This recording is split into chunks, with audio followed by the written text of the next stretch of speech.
Bonjour à toutes et à tous, ravi de vous accueillir. N'hésitez pas, il reste quelques places de libres, plus pour longtemps, donc allez-y, je vous invite à vous installer maintenant.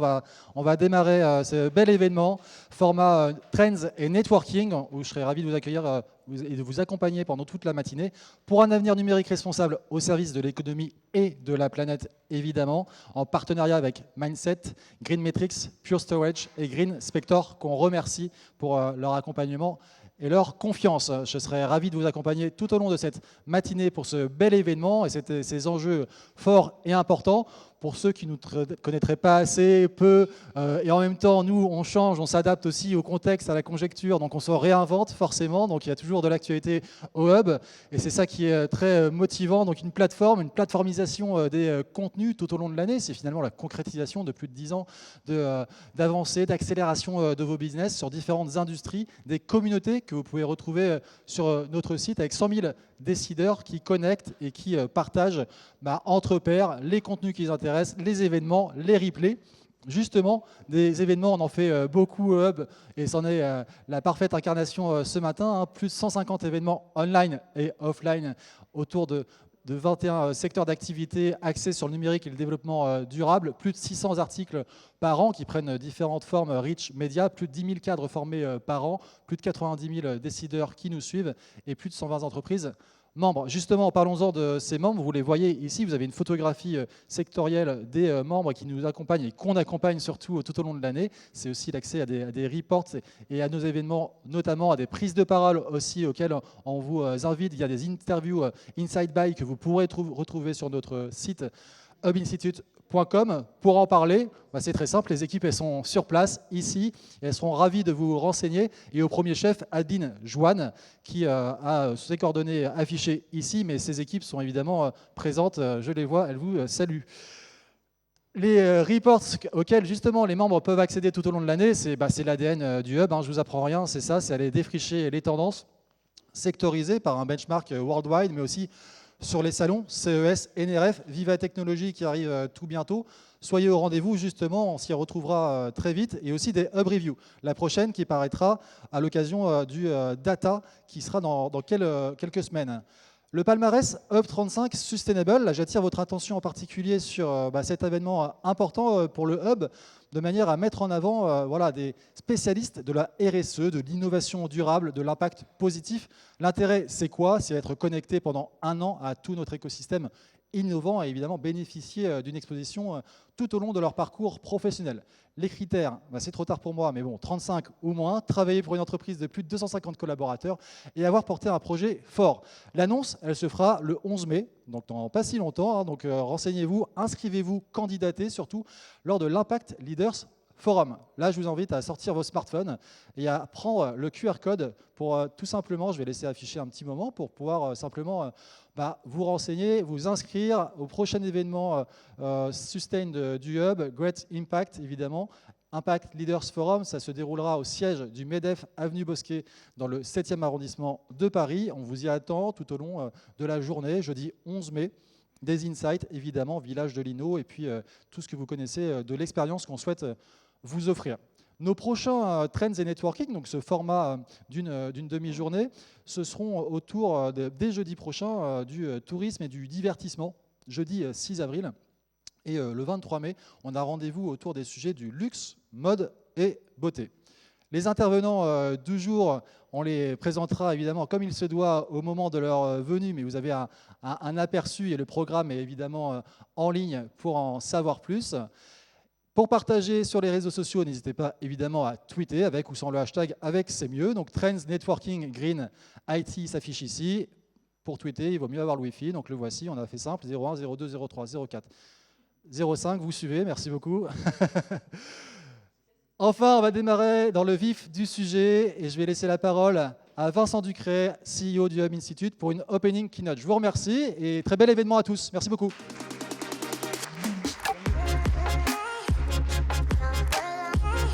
Bonjour, on est très heureux de vous recevoir aujourd'hui. Et puis, comme d'habitude, on démarre nos événements par un keynote introductif avec les grandes tendances qu'on observe autour du Green IT et plus globalement de la manière dont le numérique se met au service de l'impact.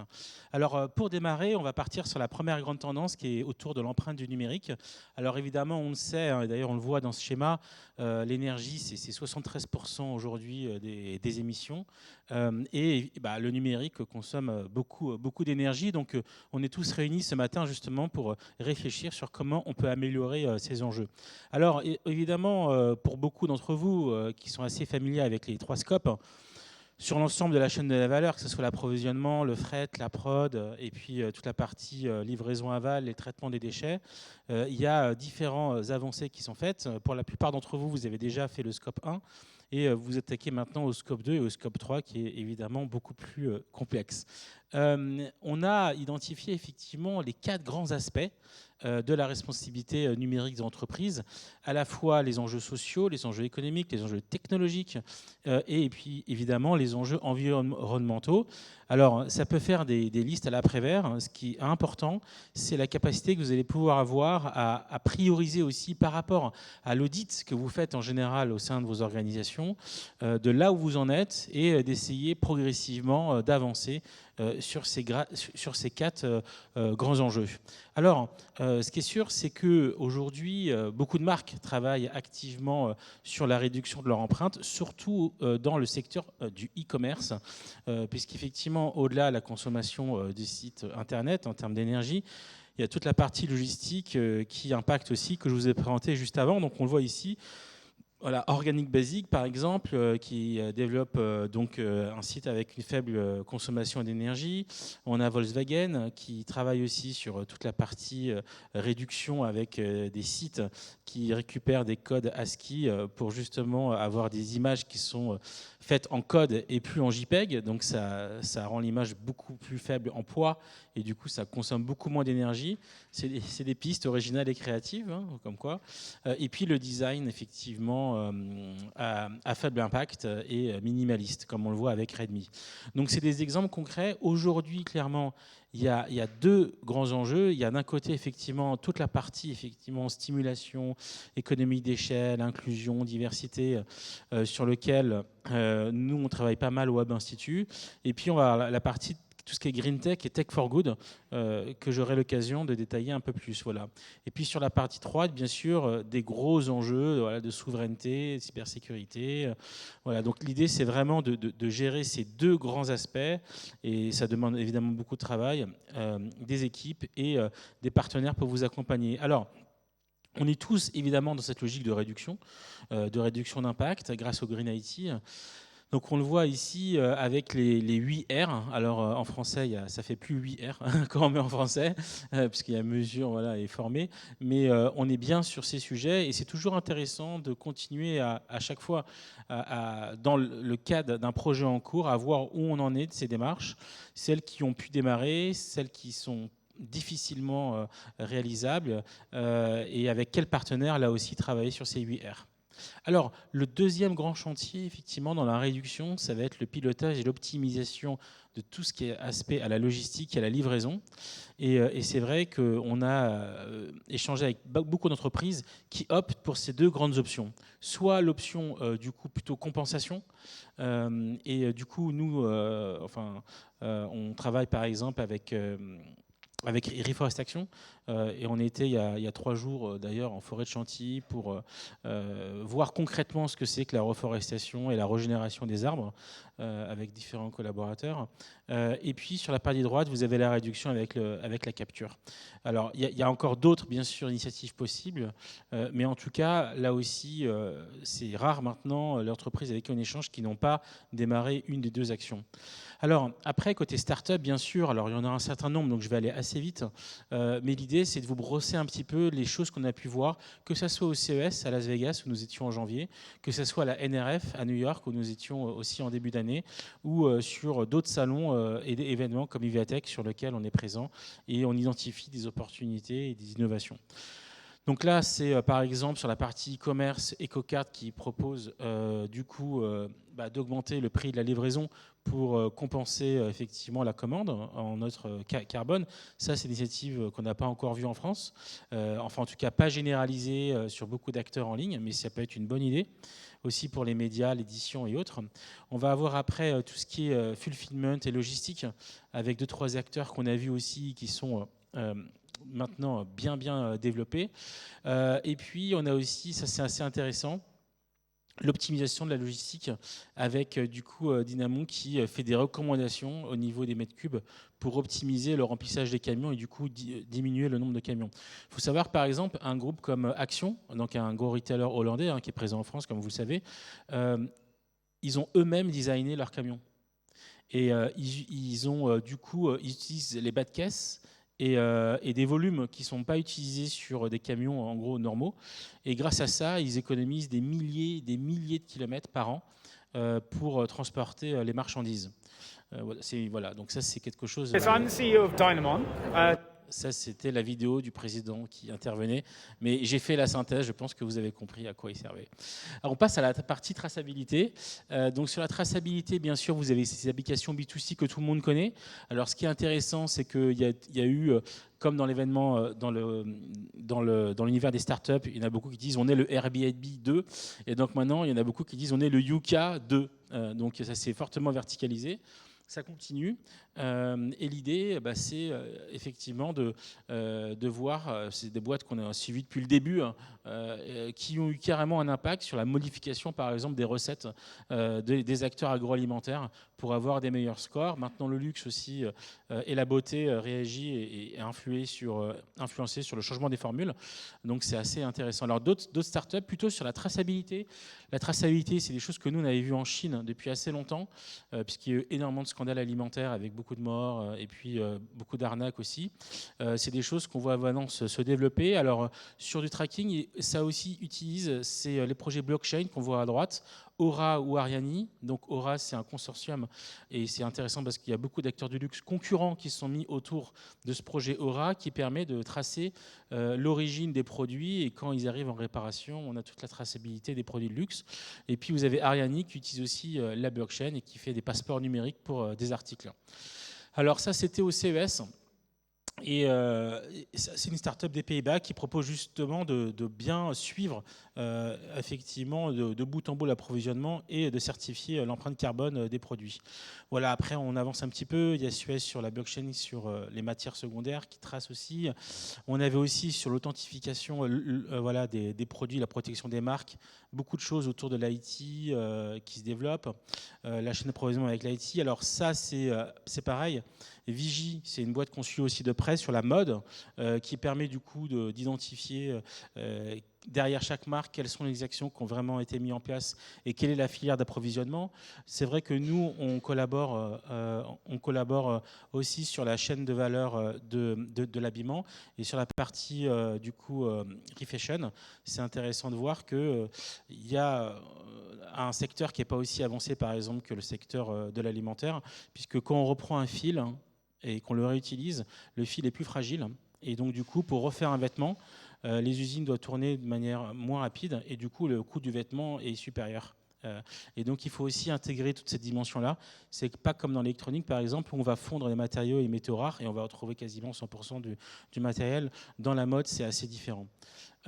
Vous allez avoir après d'autres technos ici sur la partie supply chain pour plus de transparence, comme Everledger. Et puis, effectivement, voilà, Carbon Click. De toute façon, on vous enverra les slides. Sur la certification et la communication.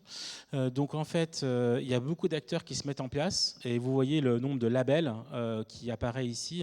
Donc certains d'entre vous ont déjà démarré des audits, que ce soit avec CDP voilà, ou les Global Compact, comme celui que je porte sur ma veste, ou B Corp. Qui a fait une démarche B Corp ou un audit gris? Très bien, bravo. Donc on voit que ça généralise. Et puis il y a bien sûr l'IFRS qui est une vraie révolution comptable. Donc ça, il faut s'y atteler. Il y aura différents intervenants ce matin. Donc, on a Greenmetrics qui interviendra sur le pilotage des actions en ligne et de la mesure, hein, donc hyper important. On aura la blockchain effectivement sur la monétisation de votre impact positif. Et puis, on ne peut pas ne pas traiter du sujet de la ville connectée, puisque la ville est fortement consommatrice d'émissions. On évoque ce phénomène de métropolisation qui fait que les gens veulent de plus en plus vivre en centre-ville, ce qui provoque beaucoup plus de consommation d'énergie. Et on suit différentes boîtes. Je m'arrêterai sur la deuxième, Cortex AI, qui est une boîte suisse qu'on suit depuis assez longtemps, qui en fait installe des caméras sur les bus des villes ou les camions poubelles des villes, et qui du coup permet de détecter en gros les déchets au sol. Alors évidemment, dans Paris actuellement, ils auraient beaucoup de boulot, mais du coup, ça permet du coup à la fois d'avoir des statistiques sur les rues les plus sales et du coup de déclencher éventuellement des services de nettoyage basés sur les observations. Et leur modèle est intéressant, ils se rémunèrent au nombre de déchets identifiés. Voilà, c'est un petit centime à chaque fois, mais ça permet de mieux optimiser les tournées des équipiers en ville. Voilà. Sur le jumeau numérique, bien sûr, il y a eu beaucoup d'avancées. Hein. C'est sûr que prédire et prévoir ce qui va arriver en faisant un jumeau numérique d'une usine, d'une ville ou autre, c'est toujours extrêmement intéressant. Et ce qui est intéressant, c'est qu'au CES, cette année, ils ont annoncé le fait qu'ils commençaient à utiliser le jumeau numérique d'un quartier de Las Vegas pour anticiper le développement urbain. Et quand, par exemple, un promoteur vient et leur dit moi j'aimerais construire une tour, un immeuble et autres, avec ce jumeau numérique ils vont dire ok, alors combien d'étages, c'est quoi, des bureaux, des habitations, et ils vont pouvoir prédire en fonction de la destination du coup les embouteillages que ça va générer, le besoin derrière d'infrastructures, et donc comme ça on peut tout prédire. Les spécialistes là-dedans les plus avancés, il y a Monaco et il y a Singapour, c'est ceux qu'on connaît, avec qui on échange, qui sont les plus avancés sur le sujet.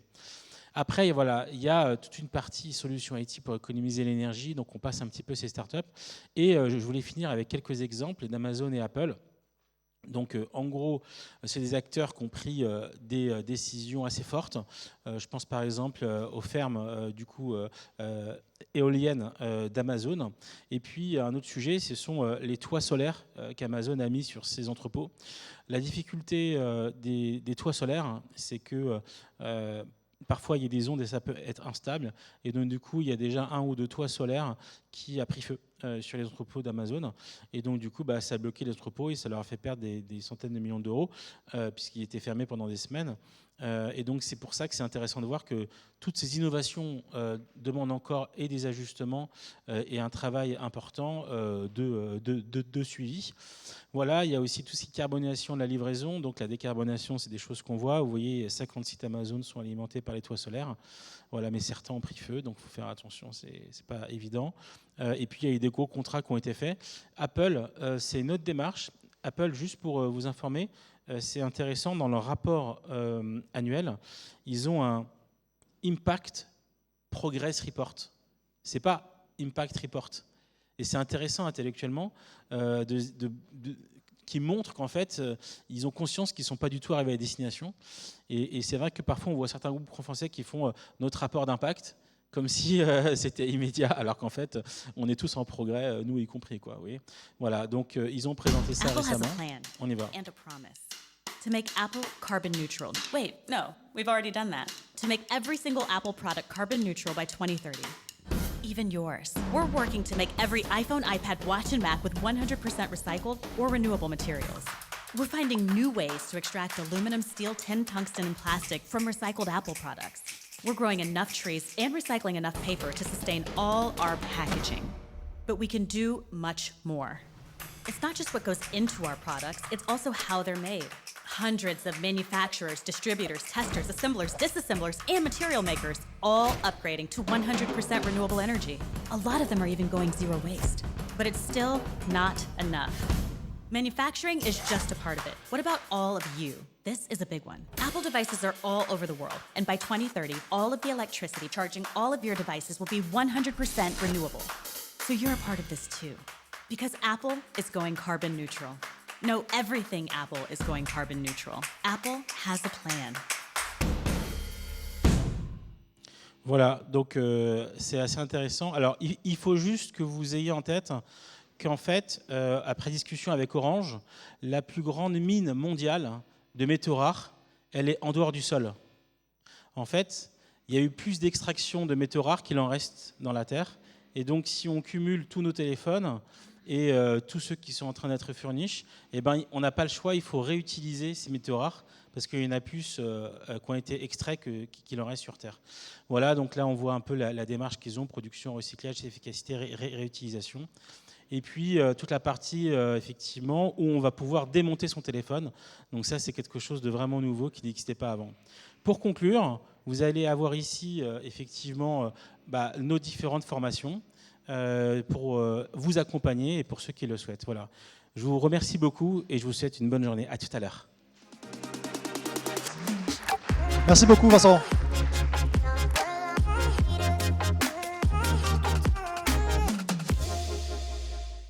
Ben voilà, vous avez eu un aperçu assez large et dense, mais ça c'est le hub et on n'y peut rien, on est comme ça. Beaucoup d'exemples concrets d'innovation à suivre évidemment, et on vous tient au courant sur tous ces progrès qui sont faits actuellement. Alors Infostrat, Expanscience, comment allier créativité et efficacité? L'un doit servir l'autre nécessairement, j'imagine. On va avoir la réponse en tout cas, digital et éco-conception, comment allier créativité et efficacité? Réponse avec Antoine Pic d'Infostrat et Virginie Vallon, laboratoire Expanscience, qu'on peut accueillir sur scène, s'il vous plaît. Sous vos applaudissements, merci beaucoup. Soyez les bienvenus, je vous en prie, installez-vous.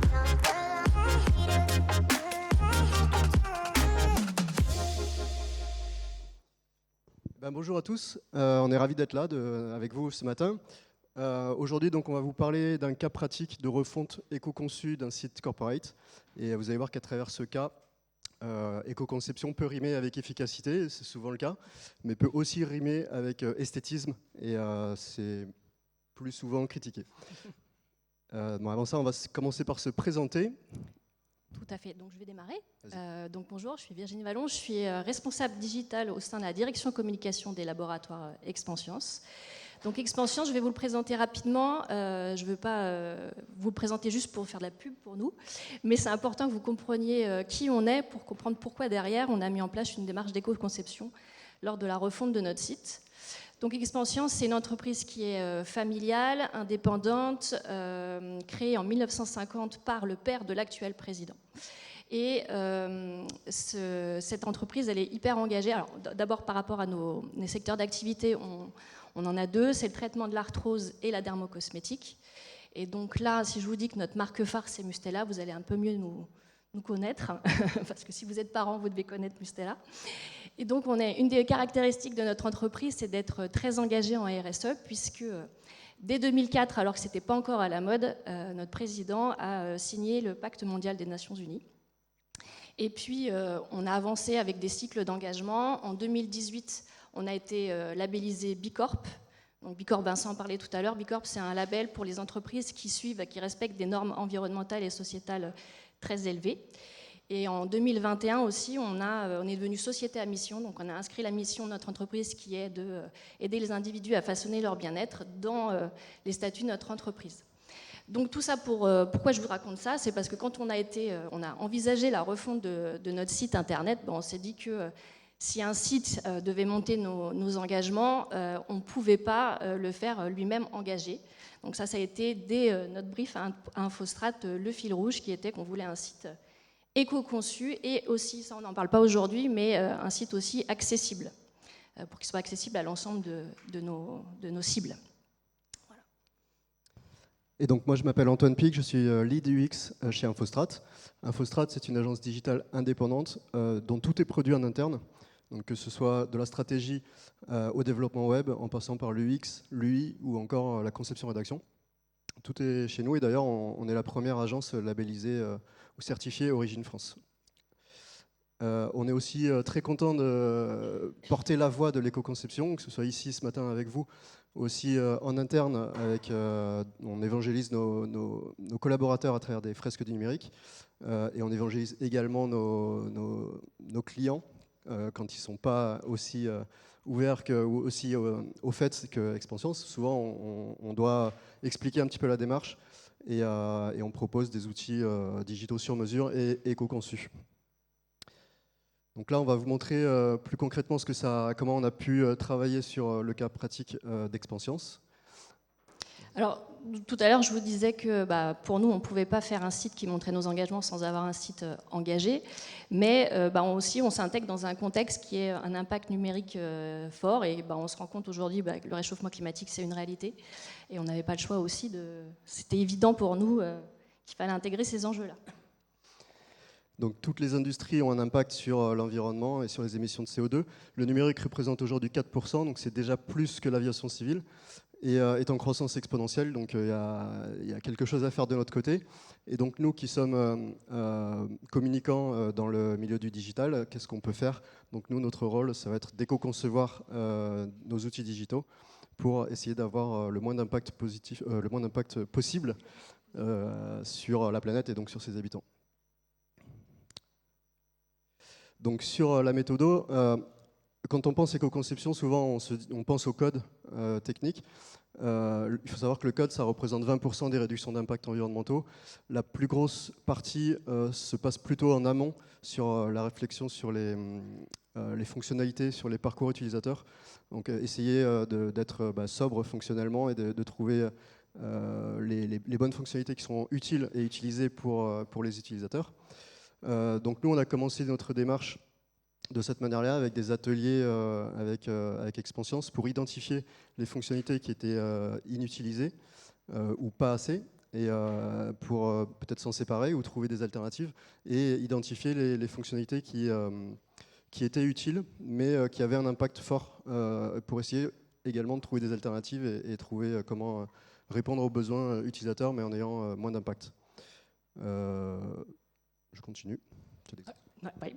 Donc sur la partie contenu, on a retravaillé tout ce qui était parcours utilisateur pour optimiser en fait le nombre de clics pour accéder à l'information. On avait aussi un ancien site qui avait énormément de pages, énormément de contenu, et donc tu en parlais, c'est aussi un point sur la sobriété des sites, c'est-à-dire des contenus qui servent à rien finalement. Si on les fait juste pour faire plaisir au PDG et à la direction de la communication, ça ne sert pas à grand-chose.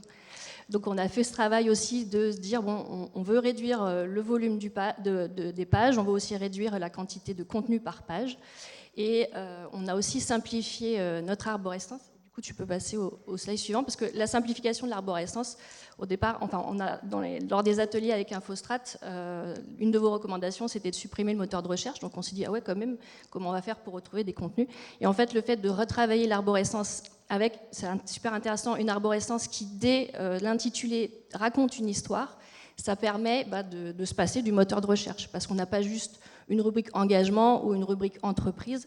Quand on lit les niveaux 1 et les niveaux 2, là on ne voit pas très bien sur le slide, mais quand on lit le niveau 1 et le niveau 2 de l'arborescence, on sait très facilement où trouver quoi, et donc du coup le moteur de recherche qui est très gourmand en énergie ne sert plus à rien. Et puis en fonctionnalité qu'on a supprimée aussi, c'est la newsletter, pour plein de raisons, aussi par rapport à la RGPD, etc. Mais on s'est dit que envoyer des emails pas forcément sollicités, puisqu'il y en a qui s'inscrivent et ils oublient qu'ils sont inscrits, on a préféré rebasculer toutes nos communications chaudes sur nos réseaux sociaux et se passer de newsletter sur le site. On avait aussi une carte interactive de nos filiales, alors ça faisait très joli, une Google Map très jolie, mais au fait qui n'était pas très efficace. Du coup, on a remplacé ça par une liste qui est beaucoup plus légère et finalement beaucoup plus efficiente, parce qu'en un clic, on accède rapidement au site de nos filiales. Et puis aussi, on a complètement fait le choix de faire du zéro vidéo sur le site, parce que, alors vous le savez, la vidéo, c'est hyper lourd. Et quand on a fait les ateliers avec Infostrat, ils nous ont proposé de remplacer les vidéos par un concept de web story. Alors, web story dans le sens où ça fonctionne comme des web stories sur Instagram. En fait, ce sont des images, un carrousel d'images qui finalement donnent autant d'informations et de façon beaucoup plus légère qu'une vidéo. Et ça nous a permis d'alléger le poids des pages. Et donc une fois qu'on a identifié toutes ces fonctionnalités qui seront utiles pour l'utilisateur et qu'on a réussi à imaginer des fonctionnalités moins gourmandes en énergie, on a travaillé sur les parcours à travers des wireframes, donc c'est les écrans que vous voyez un peu derrière. On a travaillé en mobile en premier parce que c'est l'écran qui a le plus de contraintes, que ce soit sur la taille de l'écran ou sur le réseau, parce qu'on capte forcément pas toujours en Wi-Fi en mobile, on est en mobilité. Et du coup, ça nous a obligés de mieux hiérarchiser l'information de limiter les contenus et donc d'avoir des pages encore un peu plus légères, aussi bien en mobile du coup qu'en desktop quand on aura fait les déclins desktop. Et puis juste l'avantage aussi en travaillant en mobile first, c'est que Google adore ça et on est mieux référencé. Aussi. Et qu'en allégeant les pages, elles sont plus accessibles et rapides à charger. Pour chacune des fonctionnalités qu'on avait identifiées, du coup, on a limité les carousels, les appels serveurs, on n'a pas fait de scroll infini. De map, on en a parlé parce que pour chacune des fonctionnalités, on a réfléchi en se disant comment on peut faire pour qu'elle ait un impact le plus modéré possible. Et en suivant aussi les bonnes pratiques du guide d'éco-conception des designers éthiques, qu'on a aussi suivi pour la phase créa.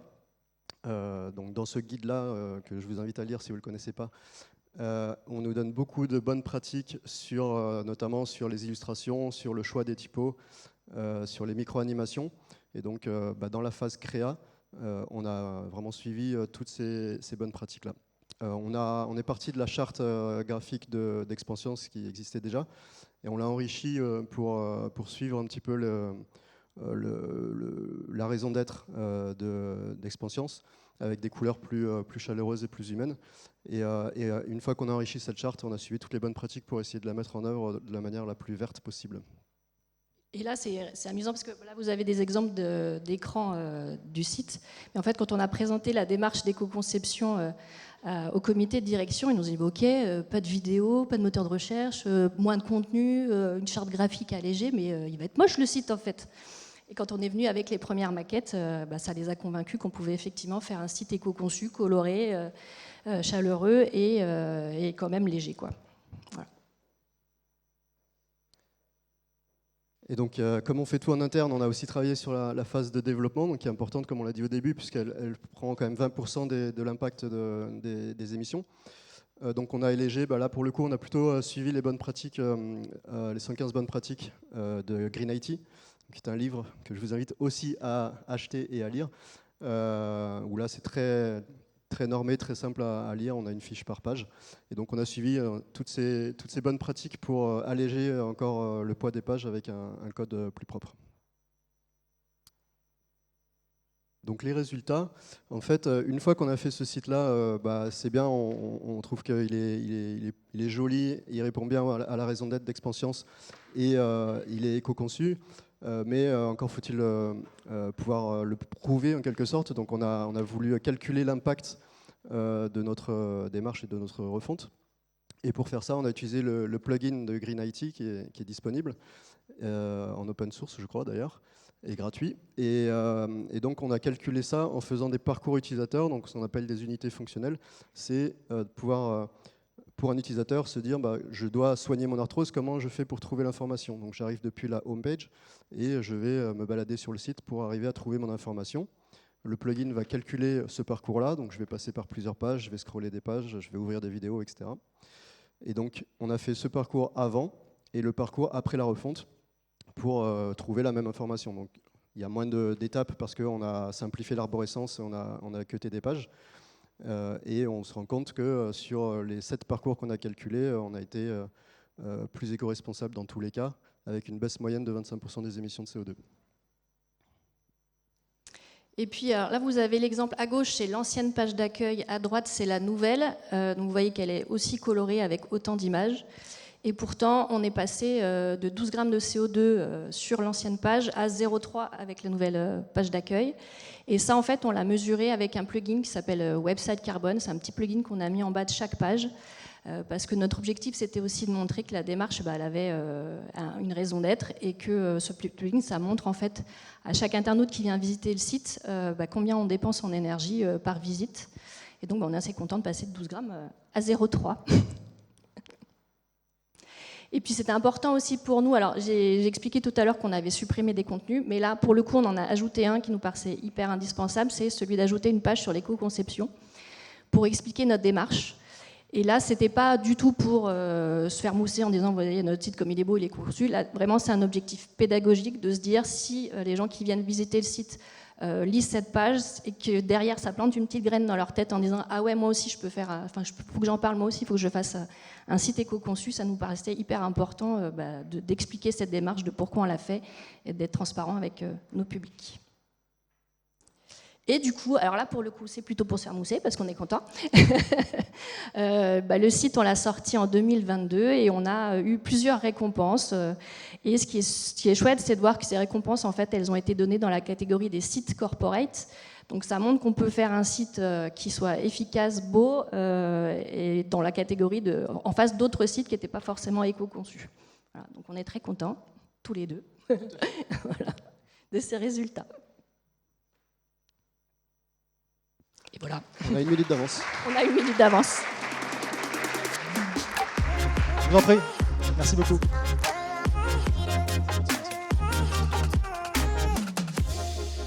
Voilà, un premier retour d'expérience efficace, effectivement. Bravo pour le 0,3 grammes.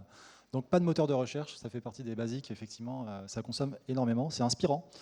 On va passer maintenant à une interview, si vous le voulez bien, inspirante aussi pour le moins celle-ci, de l'ambition à l'action, focus sur une feuille de route pour tendre vers un numérique utile et responsable. Évidemment, encore faut-il le faire, avoir un plan d'action, s'y tenir, et avoir un partage de cette vision et de cette transition forte. C'est celle de DocaPost. Je vous propose d'accueillir Delphine Bénard, directrice RSE de DocaPost, sur scène, qu'on peut applaudir. Bienvenue, je vous en prie.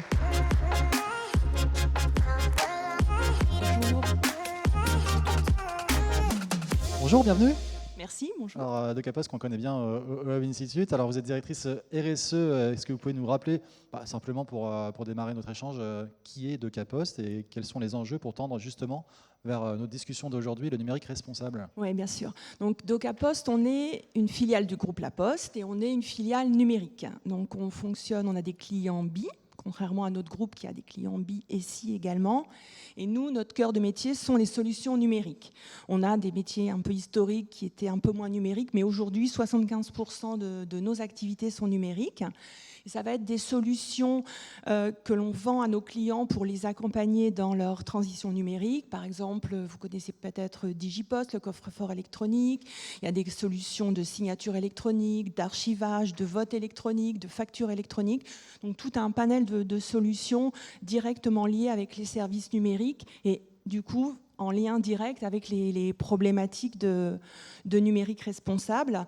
Et nos enjeux principaux, ça va être de concilier l'impact environnemental dans les services numériques pour le réduire évidemment, tout en étant dans une logique de très grande éthique, de protection des données personnelles, ça c'est quand même un minimum, et puis aussi d'inclusion pour que les services numériques que l'on propose ne viennent pas amplifier la fracture numérique, au contraire viennent la réduire autant que faire se peut, et puis aussi que tous nos services puissent être accessibles par tout type d'utilisateurs. Et là on touche les sujets d'accessibilité dont on vous avait parlé un peu avant, avec notamment le RG2A, le référentiel d'accessibilité. Vous me tendez la perche, justement, c'est là on pointe justement la vision, c'est là qu'on va vous demander de partager un petit peu ça, c'est-à-dire voilà, comment on peut, est-ce qu'on doit juste opposer, surtout pas j'imagine, j'ai une petite idée de la réponse mais on va la développer, entre enjeux de transition numérique et de transition et sociétale et environnementale, comment on fait s'harmoniser les deux finalement?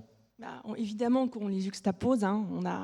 On doit juxtaposer le côté environnemental, le côté sociétal, le côté éthique, comme je le disais, et c'est un peu une affaire de compromis, puisque parfois, effectivement, vous pouvez éco-concevoir un site, si vous rajoutez de la sécurité, ça risque d'alourdir, pareil sur l'accessibilité, donc c'est toujours être dans un état d'esprit à trouver le juste milieu qui va satisfaire pour répondre à tous les enjeux. Alors, il y a quelques démarches qui sont entamées chez DocaPost qui justement sont reliées à votre feuille de route sur ces sujets pour réduire justement l'empreinte de votre activité numérique. Quelles sont-elles ces démarches? Alors en fait, ça fait un moment qu'on se penche sur le sujet, mais je pense que le moment n'était pas le bon. Dès 2015, on a commencé à travailler avec quelqu'un que vous connaissez sûrement, qui est Frédéric Bordage, sur des bonnes pratiques. Donc on a travaillé, on a réfléchi, on a sorti des bonnes pratiques, on les a données aux équipes info, ils les ont regardées, ils ont dit c'est bien, et hop, ils les ont mis dans les tiroirs, et puis c'est un peu resté comme ça. Parce que je pense qu'on n'avait pas encore eu cet éveil sociétal sur l'importance des sujets environnementaux. Donc nous, on a continué, hein, on n'est pas du genre à lâcher l'affaire. Et puis, sont arrivées les années 2019, 2020. Et là, ça a commencé à bouillir dans tous les sens sur ces sujets-là. Et on l'a vu en interne avec nos collaborateurs qui étaient très intéressés et très impliqués dans leurs valeurs perso. Et c'est vraiment, c'est pas le sujet du jour, mais c'est le numérique responsable, c'est un élément hyper fort de la marque employeur. Je pense que ça, tous les employeurs le savent. Et puis nos clients aussi aujourd'hui, qui veulent travailler avec des entreprises engagées parce qu'eux-mêmes ont pris des engagements, parce qu'ils sont Bicorp ou entreprises à mission. Et donc tout ça, ça nous a amené à revoir le sujet. Et en 2020, enfin toute fin 2020, début 2021, notre COMEX a décidé que le numérique responsable ferait l'objet d'un programme de transformation. Chez nous, chaque année, comme toutes les boîtes, on réfléchit à la stratégie et donc le COMEX décide de dédier des programmes de transformation à des sujets bien précis. Donc parfois c'est un sujet interne, quand il y a eu les sujets autour du télétravail par exemple, on a eu un chantier de transformation qui s'appelait Travailler autrement, et nous on a eu droit à notre chantier de transformation qui s'appelle Incarner le numérique responsable. Et ça pour nous ça a été génial parce que ça nous a donné du support. Quand c'est le COMEX qui décide, ça passe tout de suite beaucoup mieux. Ça nous a donné des moyens et puis ça nous a permis de renforcer notre équipe sur le sujet. Et donc aujourd'hui, les sujets numériques responsables sont encadrés par ce programme de transfo avec des différentes étapes et différentes mesures qu'on a pu prendre. Mais ça donne une vision aussi, ça embarque. Voilà. Quand c'est le COMEX Absolument. qui aussi prend le lead sur ces sujets et que c'est pas juste sanctuarisé, c'est quand même mieux. C'est une vraie culture d'entreprise chez DocaPost. Du coup, comment ça s'organise ce programme de transformation ? Alors, c'est un programme qui est piloté, qui est sponsorisé COMEX, qui est piloté par la RSE et la Transfo et qui se décline en 3 étapes. Une étape qu'on a appelée la mesure. Je reviendrai dessus. Une étape qui va plutôt être la formation, la sensibilisation. Celle-là, elle est plutôt dédiée. La mesure, c'est plutôt... il y a de l'interne aussi, mais aussi dans les solutions. La deuxième, c'est plutôt envers les collaborateurs. Et une autre qui s'appelle Fédérer, qui est importante aussi pour qu'il y ait un mouvement global au niveau des collaborateurs. Donc, dans la mesure, on a engagé 2 types de mesures. Une mesure de l'impact de nos matériels et de nos équipements. Parce qu'on le sait que dans les 4%, la part de 4% des émissions du numérique, il y a la plus grosse partie des émissions viennent du matériel, de nos ordinateurs, de nos écrans. Et alors, on traite bien sûr tous les sujets, il n'y a pas de petits sujets et on veut vraiment tous les traiter, mais c'est vrai qu'on s'est dit, on va déjà commencer par regarder comment fonctionne, comment est pilotée notre flotte. Et donc, on a mesuré avec le groupe La Poste qui dispose d'un outil. C'est un grand recensement de tout notre matériel avec l'âge, la durée d'utilisation, plein de choses. Et on a donc un impact. Ça permet de voir parfois les failles dans les gestions, d'allonger la durée de vie, de faire plus de réemploi. Donc ça a été une première partie sur le matériel.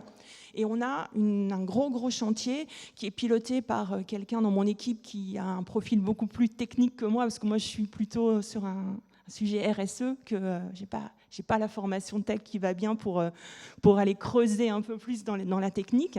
Toujours est-il qu'on s'est mis à mesurer l'impact des solutions qu'on propose à nos clients. Et donc, on a regardé comment on pouvait faire et on a identifié 3 grandes façons de faire. La première, c'est l'analyse de cycle de vie.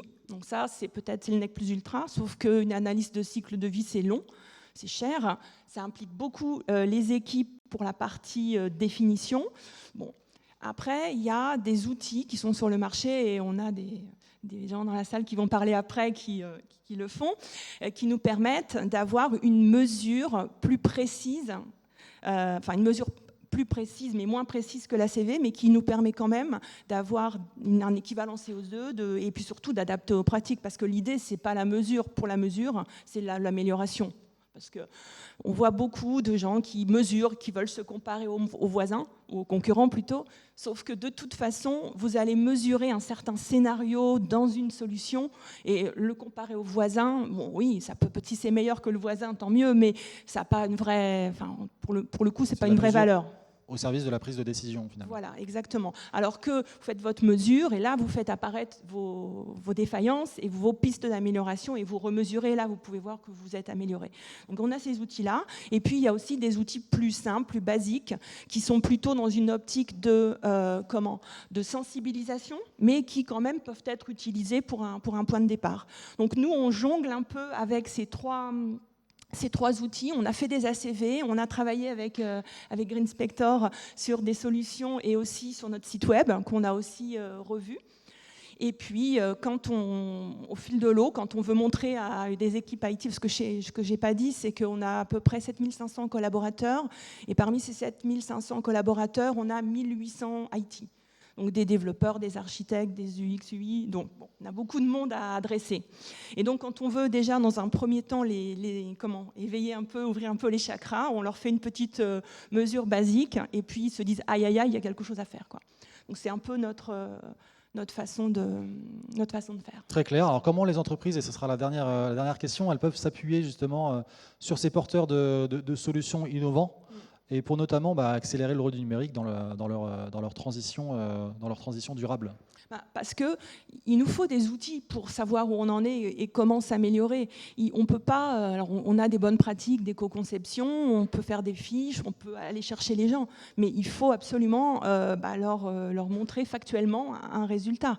Et si on veut s'améliorer et si on veut intégrer l'éco-conception dans nos évolutions de solutions ou dans nos nouvelles solutions, il faut vraiment passer par là pour que les solutions qu'on va proposer soient à la fois permettent d'accompagner la transition numérique et donc permettent à nos clients de s'améliorer eux, mais il faut aussi qu'évidemment on soit le plus possible irréprochable sur la façon dont elles ont été conçues.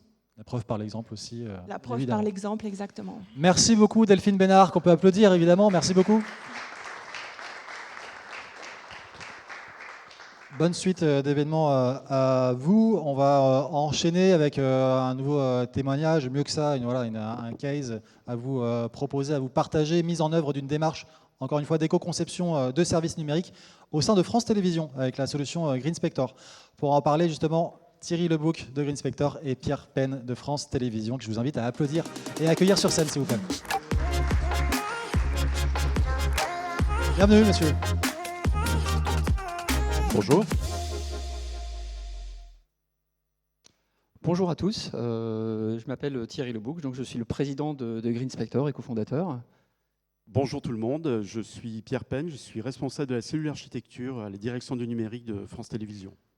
Voilà, on va aujourd'hui vous parler d'un retour d'expérience sur la mise en œuvre d'une démarche d'éco-conception de services numériques au sein de France Télévisions, donc avec la solution GreenSpector, dont je vais vous dire quelques mots en introduction pour planter un peu le contexte, et puis on parlera bien sûr du retour d'expérience sur un premier projet très, très ambitieux en termes d'éco-conception de services numériques. GreenSpector, en quelques mots, en fait, on est une entreprise à mission, dont la mission est d'accompagner les organisations à réduire l'impact environnemental et sociétal du numérique, qu'ils fabriquent ou qu'ils utilisent.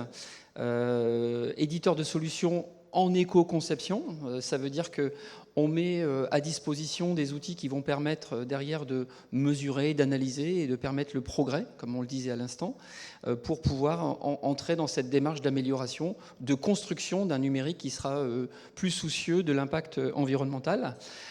Aujourd'hui, on a à peu près 70 projets qu'on a menés en 2022 et on est labellisé par le label international pour notre produit qui s'appelle Solar Impulse.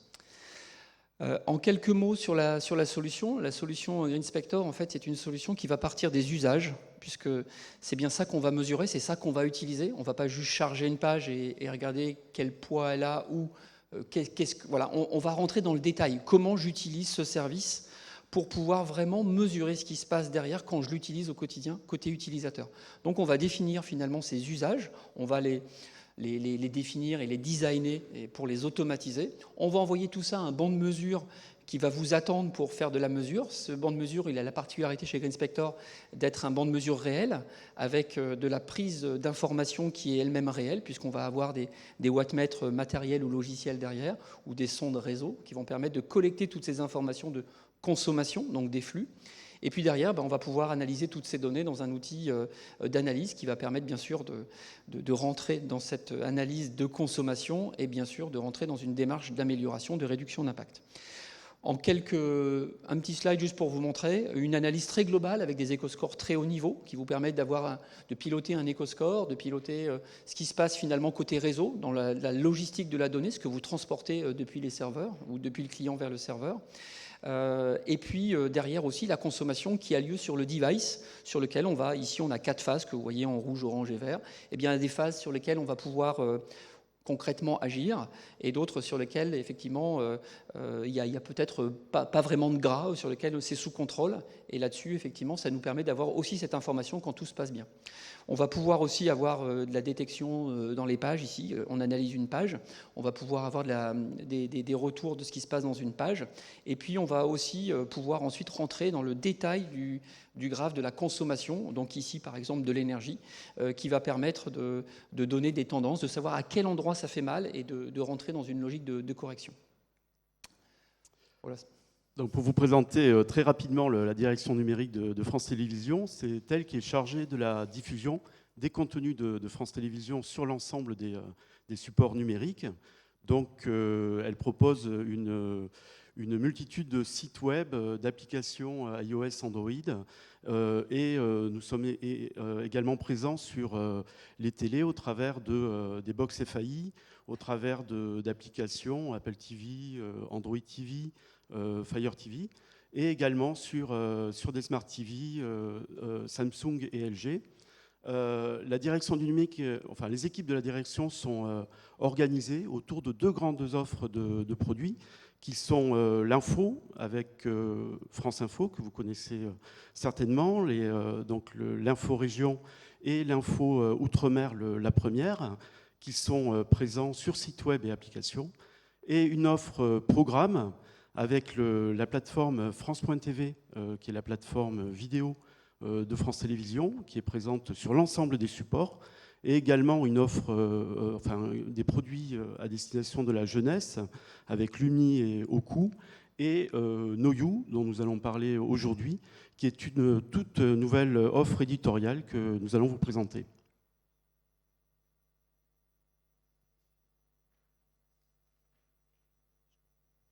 Ah oui, l'ambition numérique responsable du groupe, donc elle est issue en tout cas au sein de la direction du numérique, d'une prise de conscience qui date d'à peu près 2 ans, et donc qui nous a poussé à agir fortement. Nous avons de très forts enjeux, notamment sur le trafic de nos sites, car nous avons des sites à fort trafic. J'ai donné quelques chiffres sur la droite de ce slide qui montrent que nous avons quand même un trafic assez conséquent. Et nous avons également des ambitions de croissance, notamment sur la vidéo, puisque nous souhaitons développer fortement notre plateforme France.tv. Et on sait que vidéo et sobriété numérique ne font pas forcément bon ménage, donc nous souhaitons évidemment mener des chantiers sur ce secteur-là. Nos objectifs, dans un premier temps, sont de mesurer nos usages, sur les 3 tiers de consommation, les usages côté infra, côté réseau et côté client, pour arriver à maîtriser nos impacts environnementaux. Et notre stratégie, elle est basée sur 3 piliers: mesurer, former nos équipes et piloter ensuite nos projets sur la base des indicateurs que nous aurons collectés. Voilà, du coup, tu vas pouvoir nous en dire un peu plus sur ce projet NoYou.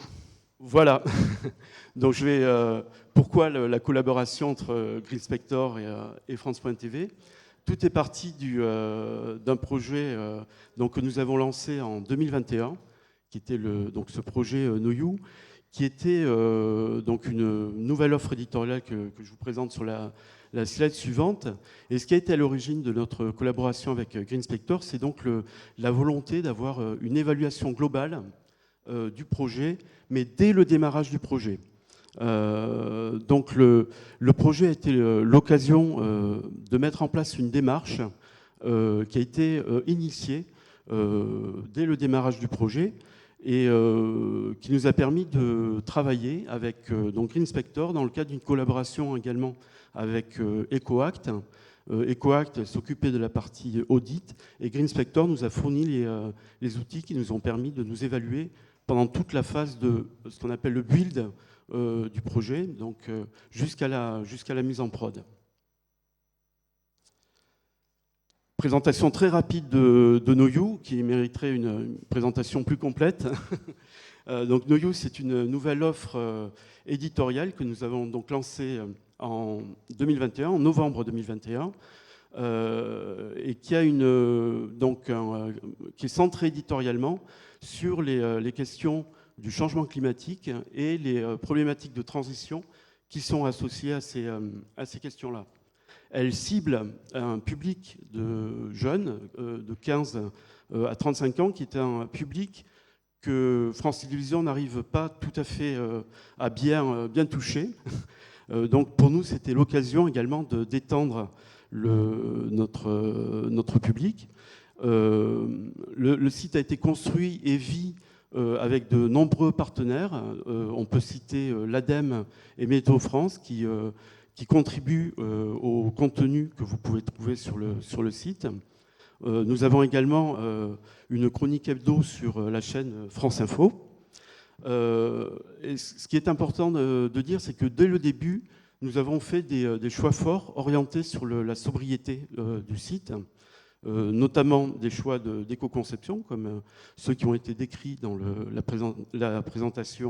présentation précédente, au travers des choix de techno auxquels nous avons procédé, mais également en termes de contenu, nous n'avons pas de vidéo sur le site, nous n'avons pas de pub, nous n'avons pas non plus nous n'utilisons pas d'outils tiers tels que Ubora ou Content Square, enfin, qui nous permettraient de faire évoluer le site.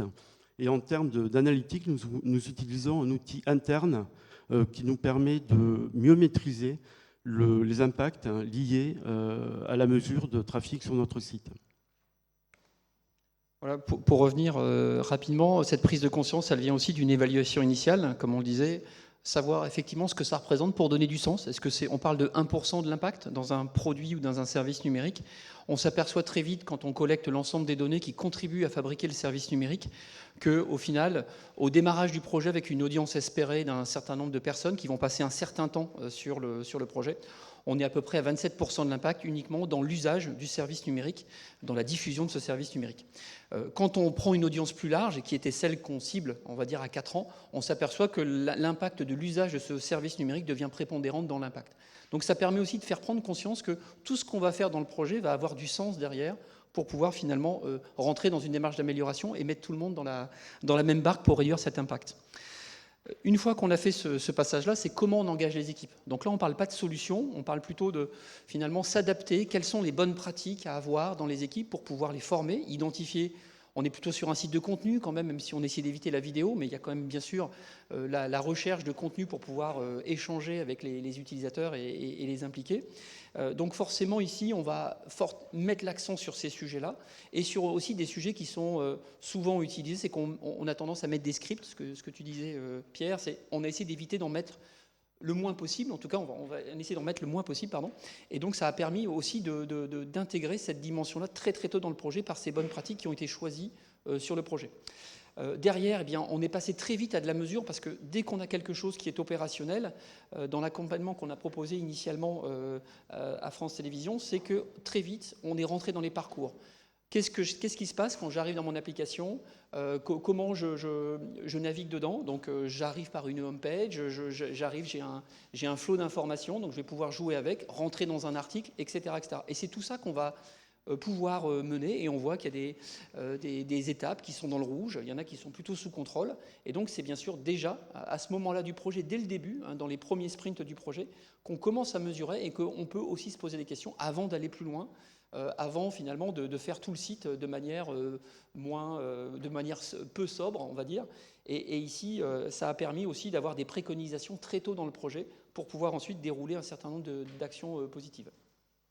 Donc l'équipe a souhaité se doter en 2022 d'une solution de mesure des impacts de ces évolutions sur le site. Donc nous avons, sur appel d'offres, choisi de travailler avec GreenSpector. Depuis donc, novembre 2022, les équipes ont été formées en décembre, et depuis le début de l'année 2023, elles utilisent l'outil donc, sur la base de benchmark de pages pour mesurer un éco-score et vérifier que les évolutions successives ne dégradent pas cet éco-score. Ce qui est important de dire aussi, c'est qu'il n'y a aucune dégradation de l'expérience utilisateur. Bien au contraire, le nombre de fonctionnalités a évolué, ainsi que la présentation du site. Mais maintenant, nous pensons à déployer la solution sur l'ensemble des projets de France Télévisions, en tout cas ceux qui sont éligibles. Nous avons, à l'heure actuelle, nous menons un POC de TechnoWeb pour un gros projet qui va démarrer rapidement. Et GreenSpector fait partie de nos outils d'évaluation à côté des outils d'évaluation de WebPerf. Nous évaluons l'intégration dans nos autres outils, et GreenSpector est un critère important d'évaluation. Enfin, nous fournit des critères importants. Une petite conclusion, Pierre, sur les objectifs?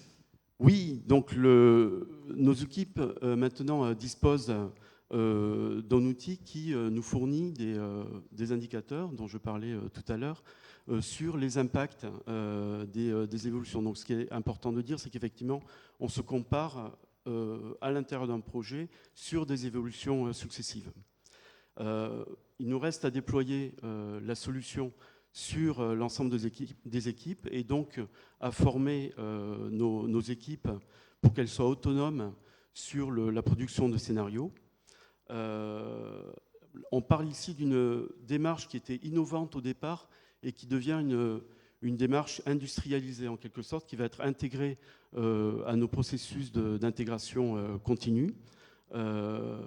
Et je terminerai en disant qu'elle suscite un intérêt important au sein de nos équipes qui sont motrices pour intégrer cela à leurs outils.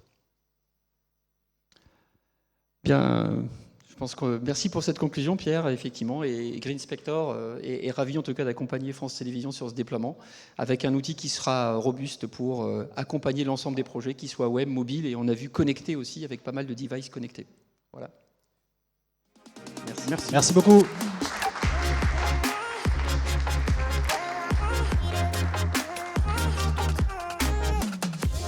On va aborder la dernière intervention de la première partie de la matinée, avant une pause networking bien méritée, rafraîchissement aussi, hein, tant qu'à faire. Donc Mindset va venir répondre à cette question. Peut-on mesurer l'empreinte environnementale du numérique avec une méthode normée? Et on insiste là-dessus, c'est le directeur de projet de Green IT de Mindset qui va répondre justement à cette question. C'est Timothée Sainte-Phare-Garneau que je vous demande d'accueillir sur scène, s'il vous plaît. Bienvenue, je vous en prie. Merci.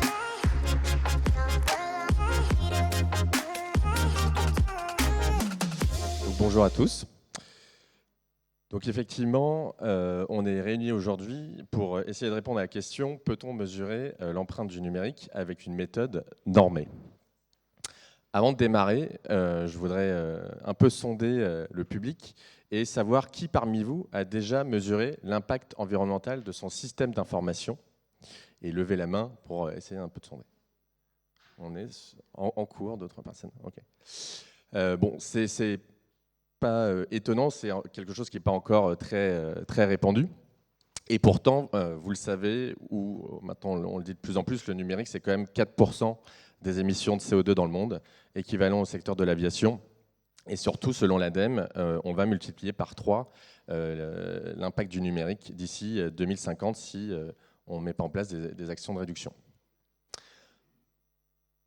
Alors, qui suis-je? Je suis en charge de la partie Green IT chez Mindset Consulting, certifié en éco-conception, formateur sur ces sujets, et j'anime aussi des ateliers d'automne, qui sont des ateliers de sensibilisation à l'impact carbone plus global, même au-delà de l'IT.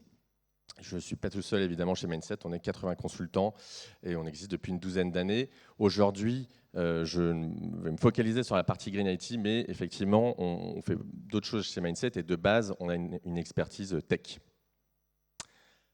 Donc, pour répondre à cette question, effectivement, je mets fin au suspense. La réponse est oui. Effectivement, c'est l'analyse du cycle de vie. J'ai bien entendu votre remarque, madame, on en parlera tout à l'heure. Et donc, effectivement, l'analyse du cycle de vie, c'est une méthode d'évaluation d'empreinte environnementale. C'est la seule méthode qui est normée aujourd'hui, qui est donc normée par les normes ISO 14040 et 14044. Ce point est important puisque ça vous permet, si vous êtes par exemple dans des entreprises internationales, d'avoir une méthode qui est unifiée partout dans le monde, reconnue à l'étranger et sur laquelle vous pouvez communiquer. Ensuite, la troisième caractéristique de la CV, et qui est peut-être une des plus importantes, c'est qu'elle est multicritère. Donc on va bien au-delà de l'impact carbone, qui est très important, et aujourd'hui ça nous permet effectivement de communiquer avec une unité dans le monde qu'on comprend de mieux en mieux. Mais en fait, l'impact environnemental, il va bien au-delà. On parle de déchets électroniques, on parle de consommation de ressources naturelles, de consommation de métaux rares, de consommation d'électricité. Et donc, si par exemple vous fixez un objectif de juste réduire de 10% ou 20% les émissions de carbone de votre IT, c'est déjà un très bon point de départ. Mais si en parallèle vous augmentez, vous explosez vos déchets électroniques, vos productions de déchets électroniques, vos consommations de métaux rares, de ressources naturelles, en fait, vous allez avoir fait ce qu'on appelle un transfert de pollution. Et donc, c'est effectivement la puissance de cette ACV, de l'analyse de cycle de vie. Ensuite, autre point, l'analyse du cycle de vie, c'est qu'on prend en compte la totalité du cycle de vie de l'ensemble des équipements utilisés pour un service numérique. Donc, si je prends le cas d'un site Internet, on ne mesure pas uniquement l'impact de l'utilisation de ce site, mais en fait, on va prendre en compte l'impact de la totalité des équipements, c'est-à-dire ce site Internet repose sur X serveurs derrière qui donc ont été fabriqués et donc on a extrait des ressources. Donc ça, c'est sur la partie amont. Et tout en aval, il y a effectivement la fin de vie de ces serveurs, mais on peut faire la même chose pour les équipements des utilisateurs finaux avec des systèmes d'allocation. Enfin, on est effectivement aussi orienté fonction. Donc il y a quelqu'un qui a parlé d'unité fonctionnelle, c'est effectivement quelque chose qui est important puisque ça permet, en fait, si je prends l'exemple d'un site internet de banque en ligne, de mesurer l'impact de la totalité de ce site, mais aussi à un niveau plus fin, quel est l'impact de, par exemple, la consultation d'un solde ou d'un virement. Et également, donc c'est une méthode qui est itérative en 4 étapes. Donc on commence par définir l'objectif de cette ACV, puisqu'en fonction, on ne va pas collecter les mêmes données. On va ensuite faire cette étape de collecte de données. C'est là où on travaille avec nos clients. Et ensuite, on va traduire les données collectées en impact environnemental. Donc, par exemple, un serveur avec des caractéristiques de CPU, RAM, disque de ABC a un impact environnemental multicritère. Et ensuite, on va interpréter ces résultats avec notamment ce qu'on appelle des analyses de sensibilité, ce qui permet en fait de estimer des gains potentiels. Par exemple, si je réduis de 20% les volumes de données échangées, combien de tonnes de CO2 je peux estimer en gain. Alors un exemple concret, on a réalisé des analyses de cycle de vie dans le secteur bancaire donc d'un grand groupe français, dans le département des services de paiement, sur 4 applications pilotes, puisque l'objectif ensuite c'est de déployer ça de façon assez industrielle. Une application de gestion des liquidités, un moteur de paiement instantané, une application de gestion des contrats en ligne pour les clients corporate et une application de signature électronique donc, qui a été mise en place suite aux périodes de confinement du Covid. Donc c'est des applications, on les a volontairement choisies de façon très hétérogène, c'est-à-dire que certaines ont des interfaces clients, d'autres sont plutôt sur du transactionnel. En termes d'infra, certaines sont sur du cloud, sont sur des machines virtuelles, d'autres sont sur un bon vieux mainframe. Et donc, l'objectif, c'était justement de prouver que cette méthode était utilisable sur tout type d'application et aussi donc, à l'international. Donc, on a collecté 4 types de données. Des données sur l'infrastructure, comme par exemple le nombre de serveurs, leurs caractéristiques, les données sur les terminaux utilisateurs, quelle est la durée d'une connexion sur les terminaux utilisateurs, les données sur le réseau, donc les volumétries de données échangées en entrée et en sortie de l'application, et également sur l'équipe projet. Donc on va même au niveau de comment l'équipe en charge de la solution se rend dans leur bureau en termes de transport et leur niveau d'équipement. Donc ça a permis à ce client d'avoir une mesure globale de l'empreinte environnementale en termes d'émissions de carbone, de consommation de ressources naturelles, de création de déchets électroniques sur ces 4 applications. On a pu ensuite zoomer sur cet impact par unité fonctionnelle, donc ce que je disais tout à l'heure, au niveau de un virement, l'impact d'un virement, où je consulte mon compte. On a pu ensuite répartir ces impacts selon les catégories infrastructure, réseau, terminaux et équipe projet. On a pu donc faire des analyses de sensibilité pour estimer les gains potentiels. Et du coup, une fois qu'on a fait tout ça, on fait un plan d'action, puisque en fonction, on va activer des leviers plutôt sur la mise en place effectivement de bonnes pratiques d'éco-conception, de l'optimisation de la mutualisation de l'infra, ou alors de la sensibilisation des équipes sur les modes de transport, l'alimentation, etc. Alors notre constat sur l'analyse du cycle de vie, le premier, c'est qu'effectivement, c'est la méthode la plus précise et la plus complète pour calculer l'empreinte environnementale. Le deuxième constat, c'est, je rejoins ce que vous avez dit, madame, on a effectivement, nous aussi, trouvé que c'était parfois l'étape de collecte était trop manuelle, trop chronophage et longue, concrètement. Et donc, on a tout simplement en fait, développé notre propre solution qui s'appelle Ma Plateforme ACV, et donc qui va être un outil qui va permettre justement d'industrialiser cette étape de collecte.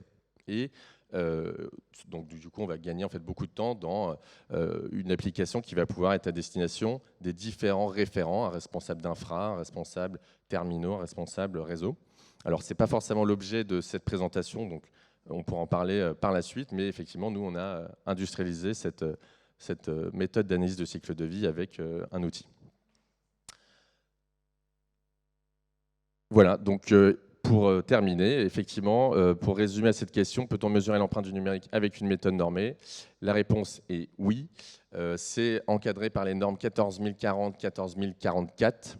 Et par contre, il y a un besoin effectivement d'outiller l'analyse du cycle de vie, notamment sur la partie services numériques.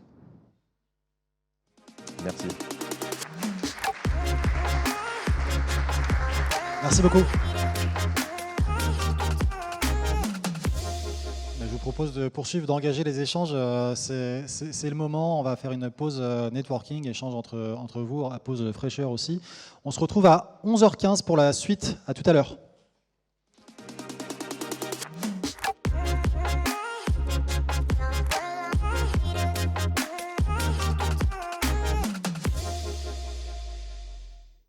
On va poursuivre les échanges sur scène après qu'ils se soient effectués lors de cette pause networking qui prend fin et qui annonce un cocktail aussi déjeunatoire dans quelques instants. En attendant, on a énormément de choses à vous présenter, à partager surtout. Ça va être le cas justement de Pure Storage, impact énergétique du stockage de la donnée, un vrai sujet évidemment, de la production à la destruction. Pour en parler, on accueille sur scène Jean-François Marie, Pure Storage, qu'on peut applaudir s'il vous plaît. Merci beaucoup.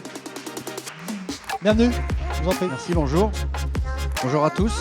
Désolé d'avoir interrompu la pause café avec de nombreux échanges. Donc, je m'appelle Jean-François Marie, je suis consultant chez Pure Storage. Je m'occupe de clients. Mon métier, c'est de concevoir des infrastructures pour le stockage de leurs données numériques. On va voir qui est Pure Storage en quelques instants et les paris qui ont été faits par l'entreprise. Alors, c'est dans l'autre sens. On a parlé beaucoup de choses depuis ce matin. On a parlé de processus, on a parlé de méthodologie, on a parlé d'outils et on a parlé de front-end. C'est vrai que le front-end, l'écriture des applications, on en parlait tout à l'heure à la pause, c'est un élément important. Ça ne constitue que 60% de ce que consomment les infrastructures. Donc il reste le 40%, le 40% des 20%. Bon, si vous avez suivi l'histoire du colibri, il faut bien commencer quelque part. Je vais vous poser une question. Déjà, on parle de stockage de données. Si je vous dis hexaoctet, ça vous parle? Ça représente quoi? Un smartphone aujourd'hui, c'est combien? Et on va faire un petit exercice de maths. 128 gigas, à peu près. Donc 1 Tera, c'est combien de smartphones? Un petit indice, hein. C'est 1000 gigas 1 Tera. Donc si c'est 128 gigas, il me faut à peu près 10 smartphones pour faire 1 Tera. Donc vous les empilez, j'ai 1 Tera. Nous, notre plus petit module flash, notre plus gros module flash, il fait 50 Tera. Donc ça fait 50 smartphones. 1 péta, c'est 1000 Tera, donc ça fait 10 000 smartphones. Donc vous les empilez, vous faites 10 000 smartphones, on commence à avoir une jolie taille. Ça, c'est le projet moyen d'une entreprise française du CAC 40. C'est la capacité, on va mesurer en France, en pétaoctets, la capacité hébergée chez une entreprise du CAC 40. Aux États-Unis, on ne raisonne plus en pétaoctets. On est passé dans une dimension supérieure, on parle de hexaoctets. Donc là, on parle de 10 millions de smartphones. Donc quand vous voyez l'impact dont on a parlé ce matin, des applications qui tournent sur les smartphones, quand on commence à mettre l'échelle, on parle de millions d'unités, on peut voir les enjeux qu'il y a derrière. Donc il y a un vrai enjeu d'impact de finalement, que coûte de stocker une donnée numérique? Parce que tout est numérique aujourd'hui. Je vais vous donner une autre dimension qui fait réfléchir. On en parlait aussi à la pause, on parlait de Green IT, c'était il y a une quinzaine d'années à peu près, hein, les débuts du Green IT. Personne n'écoutait parce qu'on avait encore de l'électricité à foison, ça ne coûtait pas trop cher, etc. Il y a 15 ans, quand je parlais de ces sujets-là, je disais, en gros, l'année dernière, l'humanité a créé autant de données numériques que depuis le début de l'ère du numérique. Aujourd'hui, c'est tous les jours. Tous les jours, on crée autant de données que l'humanité a créé depuis son origine. Et nous sommes tous responsables. Ce n'est pas le fait des entreprises. Nous sommes tous responsables d'acheter des téléphones qui font 128, 256, de garder toutes nos photos, de patrier nos mails. Nous sommes responsables. Garder un mail de 5 mégas dans sa boîte aux lettres, ça consomme quoi? Vous avez une idée? Ça consomme l'équivalent d'une ampoule de 20 watts. Donc à la maison, vous faites quoi? C'est pas Versailles ici. J'éteins mes lumières, surtout vu le prix de l'électricité. Pourquoi on n'efface pas ces mails? Oh, c'est si facile, c'est en ligne. C'est pas moi, c'est pas mon problème. À la maison, c'est mon problème, c'est moi qui paye. Ah ben c'est sur mon Gmail, c'est pas mon problème. Donc ça devient mon problème. Ça devient le problème des entreprises de mon secteur, de faire en sorte qu'on apporte un stockage plus vertueux. Alors, comme toutes les entreprises, on s'est engagé. Donc, vous avez ici notre jeu d'engagement. C'est un engagement au niveau des employés, de l'attitude, de la façon dont on réagit, des bureaux qu'on a, etc., mais aussi des produits que l'on fabrique. On a fait une analyse de cycle de vie de nos produits. Et c'est intéressant de voir, parce que tous les clients nous le demandent aujourd'hui, tous les clients veulent savoir, qu'est-ce que vous mettez? Est-ce que vos cartons d'emballage sont recyclables? Est-ce que le poids de vos équipements, combien de personnes il faut pour manipuler? Parce que quand on dit RSE, il y a quand même aussi l'aspect humain. Combien de personnes il faut pour raquer un de vos équipements, etc., etc. On tire la pelote et on a énormément de questions qui arrivent. Et si on regarde rien que l'aspect émissions de CO2, parce que c'est juste un tout petit morceau, on peut en mettre d'autres paramètres. L'étude qu'on a menée récemment fait que 90% des émissions de CO2 viennent de l'utilisation, ce que font nos clients dans leur centre informatique. Et si je vous mettez en perspective les chiffres que je vous ai donnés juste avant, vous imaginez que c'est juste gigantesque. Stocker de la donnée, c'est quelque chose qui est intéressant parce qu'il y a un effet, c'est un petit peu comme on parlait du colibri, ou on parlait de l'effet papillon. On tire une pelote et puis ça a une vague d'effets sur toutes les infrastructures. Si vous avez, je vais prendre un exemple aujourd'hui, il y a beaucoup de gens qui ont des ordinateurs portables. Vous avez tous du flash, c'est tous un disque flash à l'intérieur. Vous ne le savez peut-être pas, mais vous avez tous un disque flash. Un téléphone portable, c'est du flash.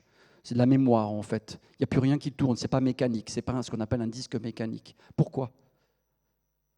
Si moi, je suis vendeur de disques, pourquoi ça va vous intéresser? Il y a beaucoup de logos de fans Apple, au fond. En combien de temps, quand vous ouvrez votre ordinateur, il s'allume? 1 seconde, 2 secondes? Est-ce qu'on accepte encore que ça s'allume en moins de 2 secondes? Non.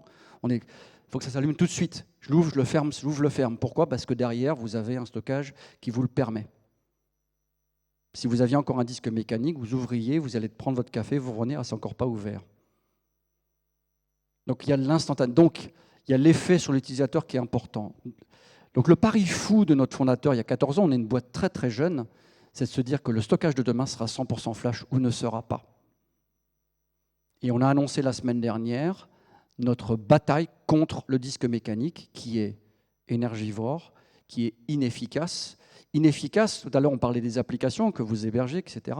Si l'application ne donne pas à l'utilisateur un temps de réponse d'1 seconde, ou moins d'1 seconde, hein, généralement c'est 1 à 2 secondes, après vous changez de site web. Ça veut dire que toute l'infrastructure, ce n'est pas en secondes qu'on va mesurer, c'est en millisecondes, voire en microsecondes. C'est ce que permet la technologie flash. C'est un pari fou, hein. Il y en a qui ont fait le pari de la voiture électrique. Nous, on a fait ce pari il y a 14 ans, qu'il n'y aurait pas de disque mécanique, justement, dans nos infrastructures. Ce pari, on est en train de le réaliser.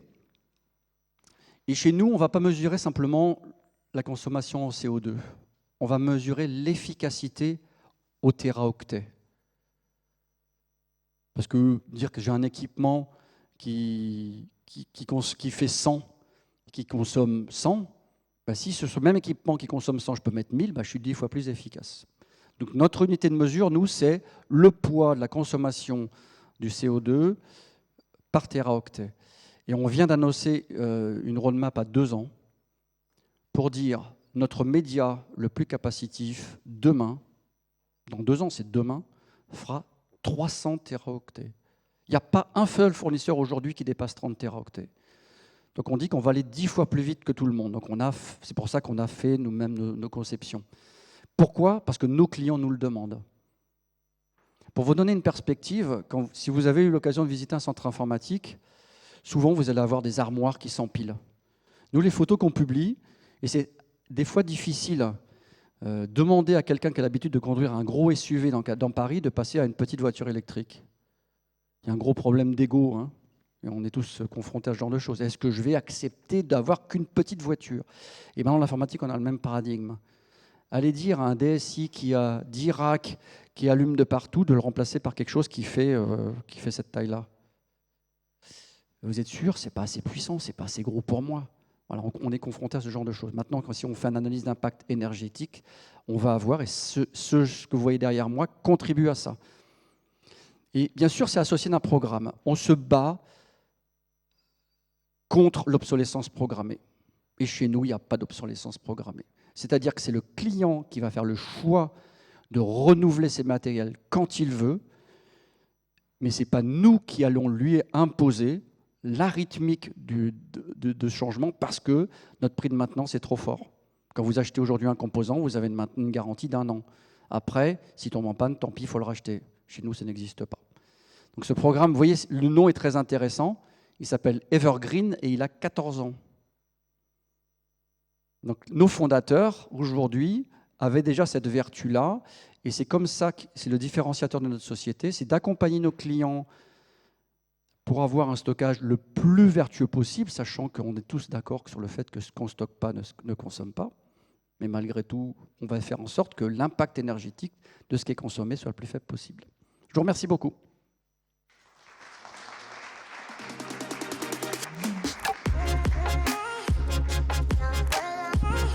Merci beaucoup. Attendez, je vais vous annoncer. Regardez.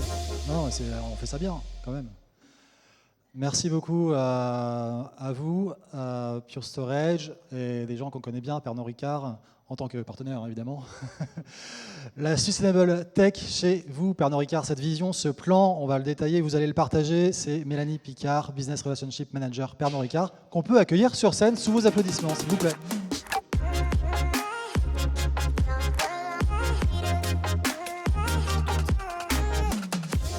Bonjour à tous. Voilà, parfait. On va en parler, vous allez en parler bien mieux que moi. C'est quoi la genèse derrière cette Sustainable Tech chez Pernod Ricard en particulier? C'est une vision en particulier, c'est un constat aussi, j'imagine, qui a été fait chez vous. Racontez-nous. Alors, chez Pernod Ricard, on a une mission qui s'appelle Good Times from a Good Place. Donc, c'est l'idée que tout un chacun au sein de l'entreprise doit travailler en direction d'un développement durable. Et on a aussi des enquêtes chaque année auprès de nos collaborateurs qui s'appellent ICE, dans lesquelles remonter le point côté IT de OK, la plupart des départements qui produisent finalement les bouteilles, l'agriculture travaillent sur ces sujets, mais nous à l'IT, qu'est-ce qu'on fait pour devenir plus vert, plus responsable?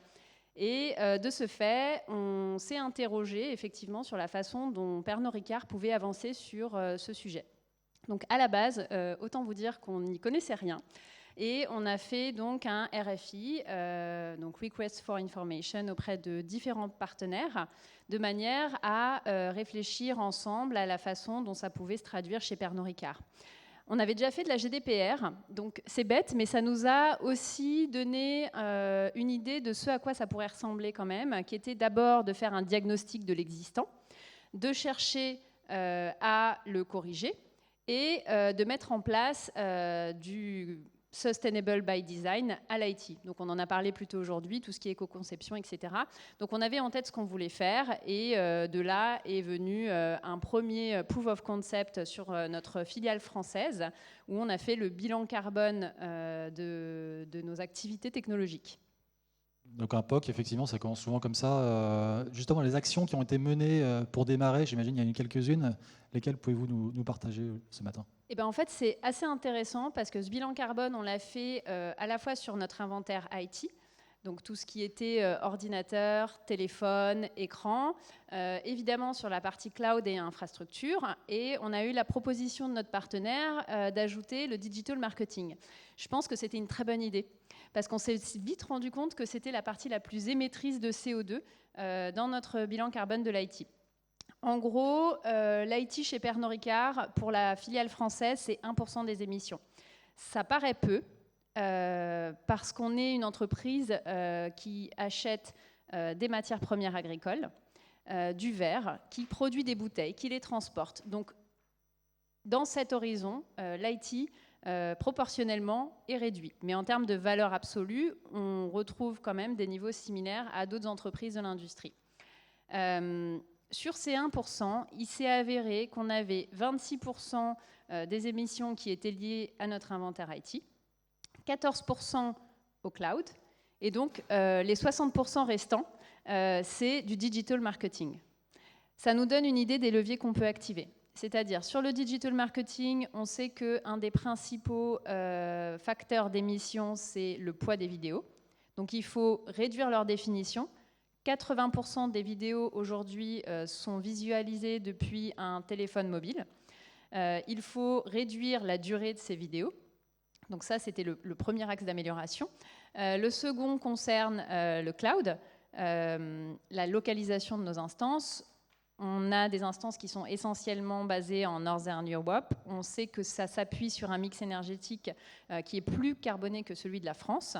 Et l'idée de rapatrier ces instances en France permettrait de réduire jusqu'à 40% les émissions liées à notre activité cloud. Donc c'est important. C'est un levier qu'on peut activer facilement. Globalement, ce n'est pas des migrations qui sont difficiles à mettre en œuvre auprès de nos partenaires. Ça se fait sur un menu déroulant localisation des instances. C'est aussi simple que ça. Il y a un surcoût, mais il n'est pas exorbitant. Et donc le troisième point sur la partie inventaire, c'est évidemment allonger la durée de vie de nos équipements, puisque si on prend l'exemple d'un téléphone mobile, 90% des émissions sont liées à sa production. Une fois qu'on l'a, c'est déjà trop tard. Donc plus on gardera nos équipements longtemps, plus on accompagnera nos utilisateurs dans la maintenance, qu'on travaillera avec nos partenaires pour mettre en place, notamment on travaille avec HP, des cycles de vie beaucoup plus longs avec des révisions à mi-parcours, eh bien, ça permettra de réduire notre empreinte carbone. Donc ça, c'est des leviers qu'on a identifiés grâce à la France. Mais aujourd'hui, on va commencer à réfléchir au-delà. Et au-delà, c'est peut-être, qui sait, c'est à Green IT, c'est les 99% restants. C'est pas un mince combat, mais je sais que vous avez la volonté et vous défendez cette idée de réduire l'empreinte carbone des 99% restants. Mais alors, comment on fait? Et finalement, c'est un peu de sustainable by tech que vous allez diffuser et que vous défendez aussi, cette approche-là. Tout à fait. C'est-à-dire que là, on a parlé de 1% des émissions. C'est important, on va le faire. On travaille dessus, on a des collaborateurs dédiés sur ces sujets. Mais au-delà de ça, la sustainability by tech, c'est un enjeu important pour une entreprise comme Pernod Ricard, qui, comme je le disais plus tôt, achète des matières agricoles, transforme, produit. Et donc, on va regarder quelles sont nos sources d'émissions principales. Et on va mettre en place, pour la partie POC, des choses, encore une fois, sur notre filiale proche qui est la France. Je pense à notamment l'availability to promise. Donc ça, c'est une fonctionnalité pour notre force de vente qui permettra de voir en temps réel où se situent nos marchandises, dans quels entrepôts, de manière à proposer une commande optimisée en termes de kilométrage à nos clients. C'est-à-dire, aujourd'hui, on peut dire, bah voilà, tu veux telle bouteille, telle autre, telle contenance, etc. Et ça peut venir de 4 entrepôts différents et être livré par 4 camions différents, ce qui n'est pas du tout optimisé. Avec un outil d'ATP, donc Availability to Promise, on doit être capable de dire, OK, dans l'entrepôt à côté, voilà ce qu'on a disponible en termes de stock, voilà la commande que je te propose, est-ce que ça te convient? Ça permet de réduire en fait l'impact carbone lié aux livraisons, etc. Donc ça, c'est un exemple de POC qu'on pourrait mettre en place sur la France. Il y en a plein. La gestion de nos entrepôts aussi. Finalement, plus on a de superficie et plus il faut chauffer, refroidir. Voilà, donc c'est consommateur d'énergie. Donc il y a cette optimisation de la gestion de nos entrepôts.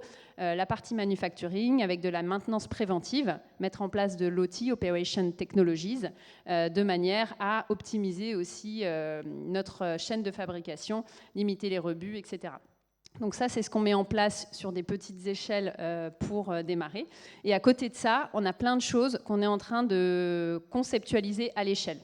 Notamment tout ce qui est gestion de l'innovation.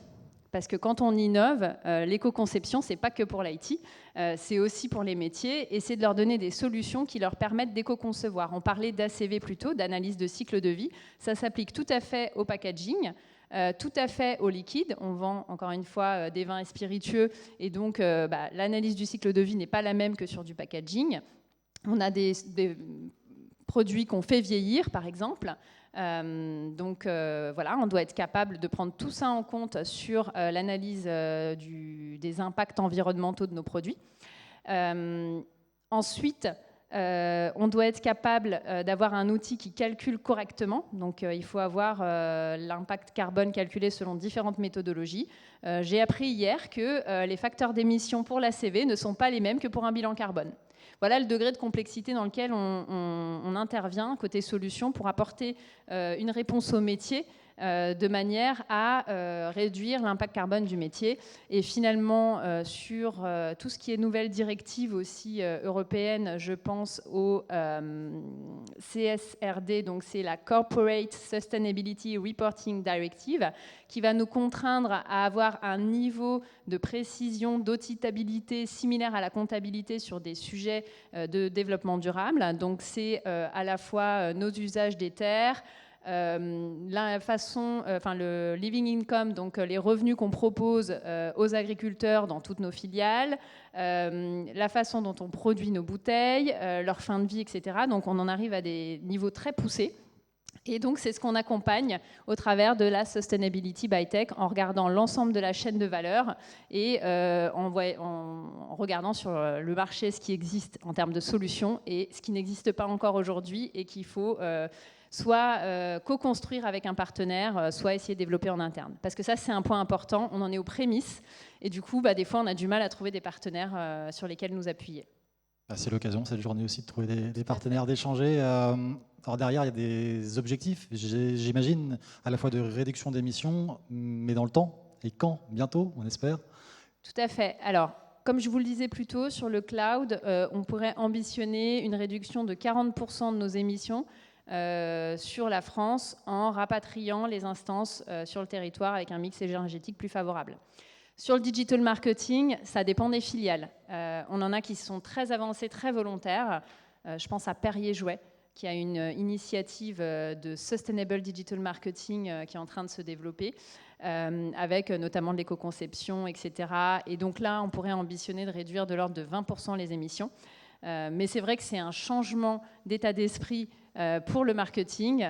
Et donc, ce n'est pas que l'IT finalement qui peut intervenir sur ces sujets.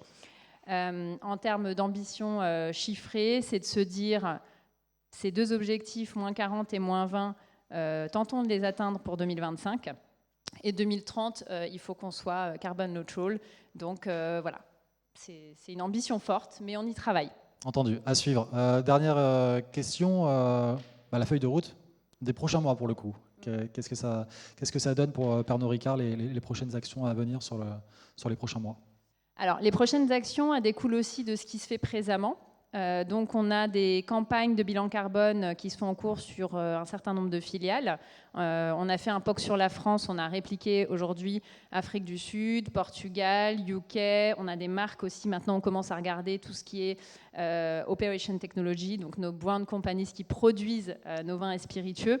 Je pense à Chivas, donc on regarde ce qui se passe dans les usines. On a donc cette campagne en cours. On va en avoir d'autres d'ici la fin de l'année. En parallèle, on met en place des fresques du climat pour l'ensemble de nos collaborateurs IT. C'est obligatoire, ils doivent y participer.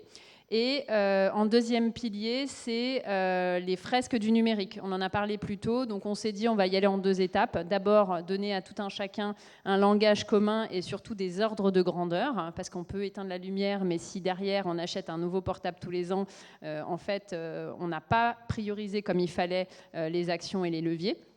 Et donc deuxième temps, la partie fresque du numérique, parce qu'on est quand même sur des populations IT. Et pour ma part, j'ai fait cette fresque et je peux vous dire que, étant en lead sur ce sujet depuis 1 an, j'ai appris des choses et j'en suis sortie inquiète. Voilà. Donc ça, c'est ce qu'on fait en ce moment. Et ce qu'on peut voir ici, c'est que on a l'ambition aussi de créer une équipe dédiée, avec des ressources dédiées Sustainable Tech. Je pense qu'aujourd'hui, il n'y a pas de groupe du CAC 40 qui a fait ça. Donc on serait parmi les premiers et c'est important. Si on veut faire avancer les sujets, toujours faire on top off, ça ne marche pas. Au bout d'un moment, on a tous un job à temps complet.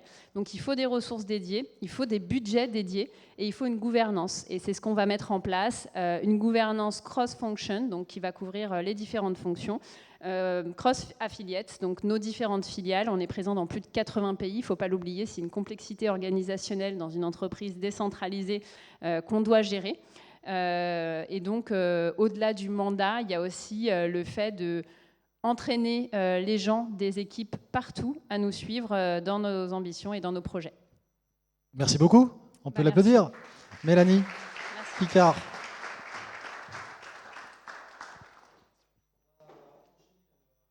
Marche une deuxième, merci beaucoup, une deuxième interview, la Green Tech et les innovations au service de la décarbonation du numérique. On les connaît bien, ils sont bien placés pour en parler. C'est Nicolas Mouret, co-founder et CEO de Green Metrics, qu'on accueille sur scène, s'il vous plaît. Bienvenue.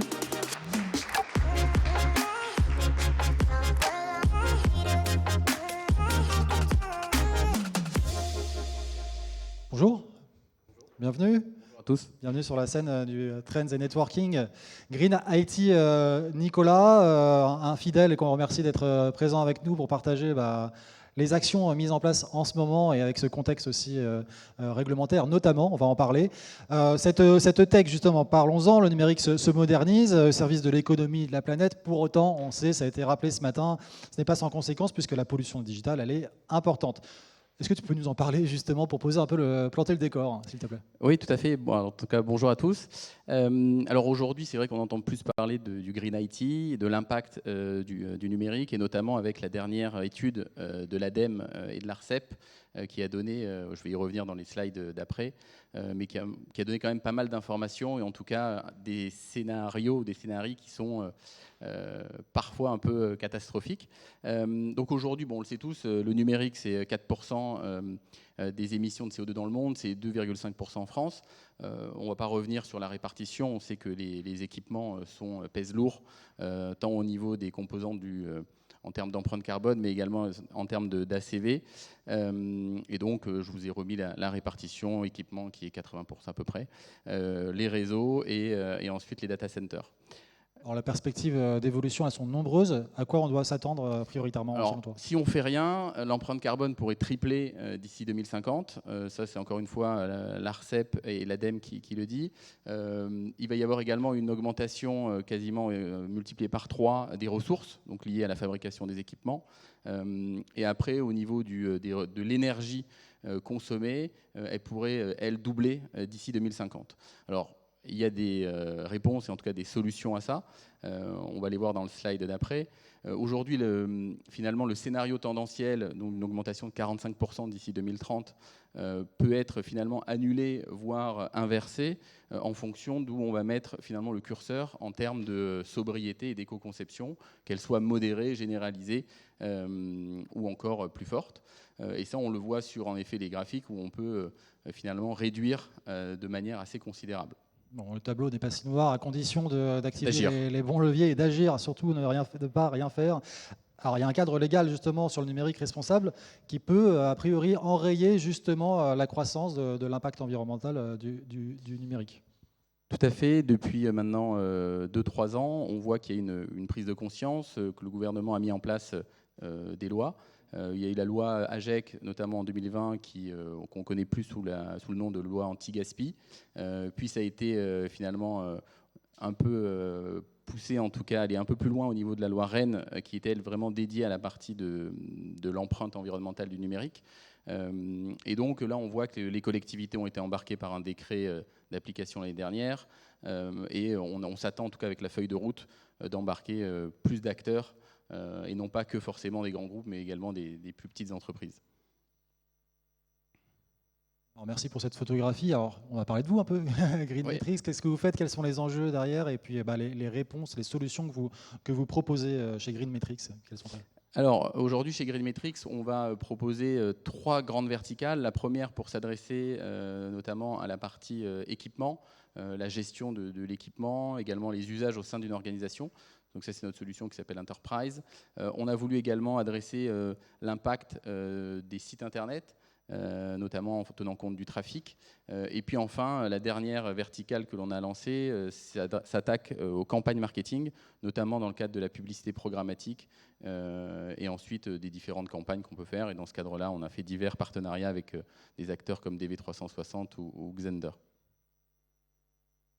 Alors derrière, c'est pas mal de R&D chez vous aussi pour guider tout ça. Oui, alors lors de la création en 2020, on a voulu dès le départ mettre le cœur au niveau en tout cas les efforts au niveau de la méthodologie.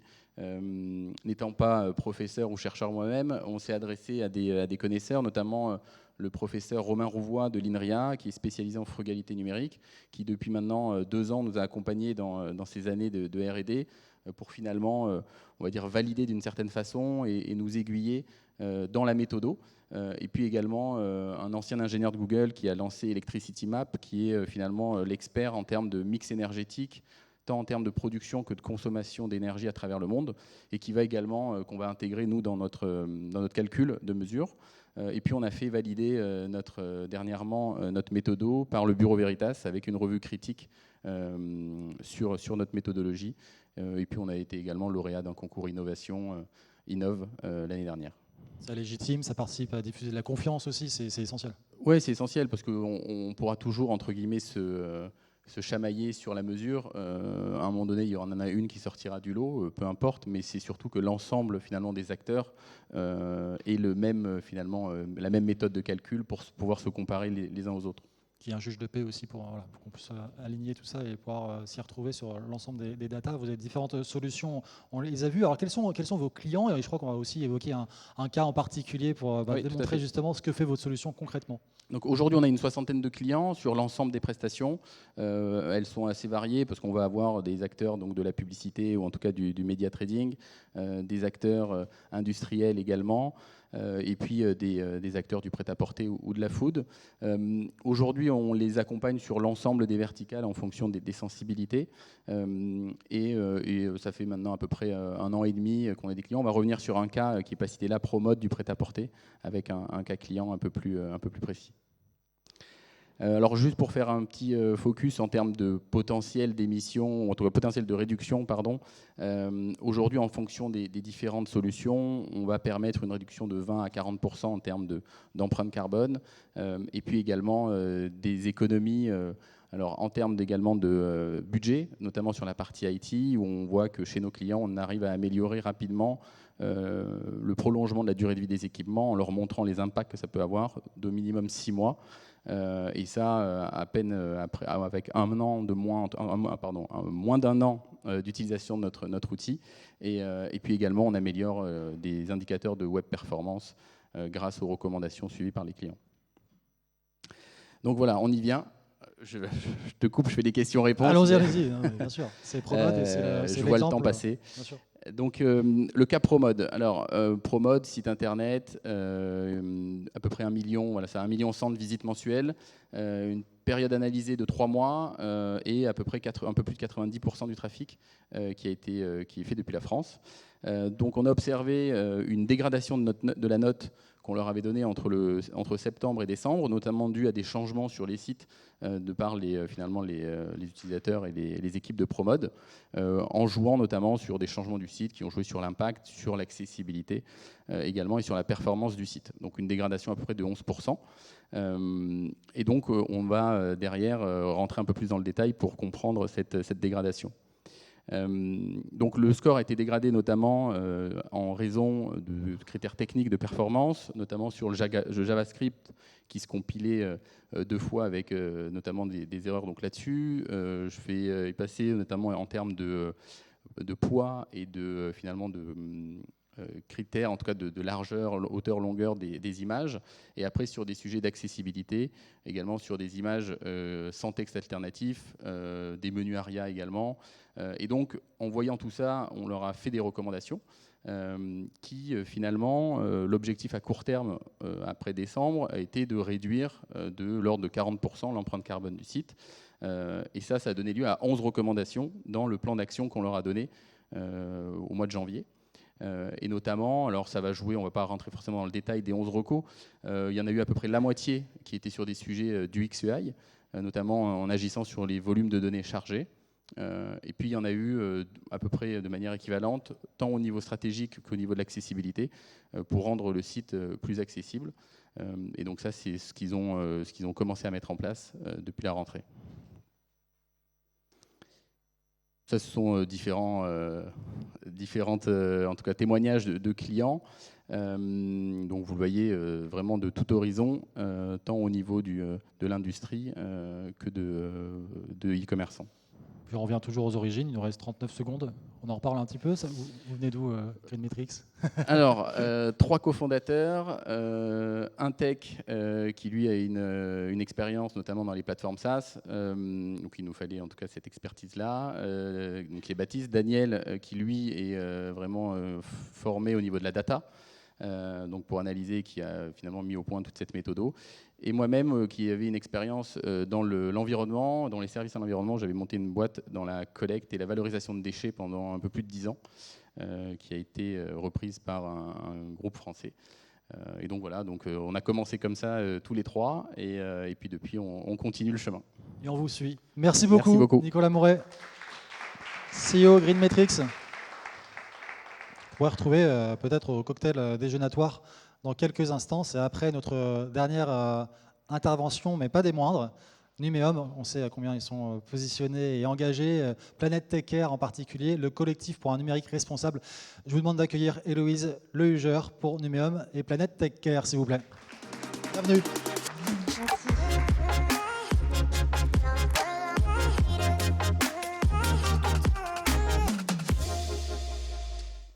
Bonjour à tous et à toutes.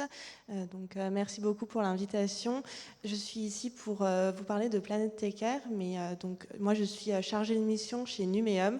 Numéum, qu'est-ce que c'est? C'est un syndicat professionnel, membre de la fédération Syntec, et nous représentons les entreprises du numérique. Et avant de vous présenter plus en détail Planète Tech Care, peut-être revenir à la fois sur une ambition et un constat.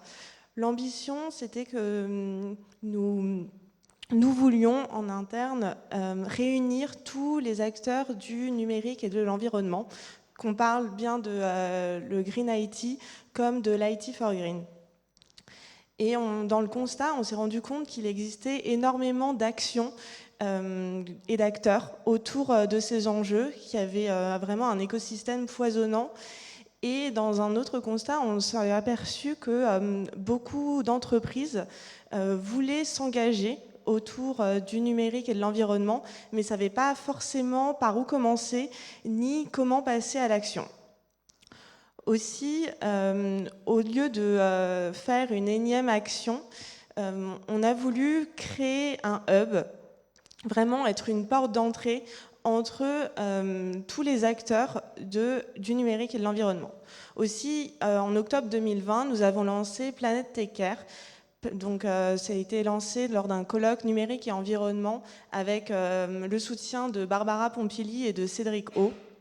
Planète Take Care, c'est quoi? C'est une initiative ouverte à tous, gratuite, qui rassemble 3 types d'acteurs. Nous avons les signataires. Donc les signataires, ce sont toute entreprise de tout secteur d'activité et de toute taille. Nous avons de l'indépendant, de la start-up au grand groupe international, des acteurs de la formation, notamment des écoles d'ingénieurs ou du numérique, des universités et des acteurs de la formation continue. Et nous avons des collectivités territoriales.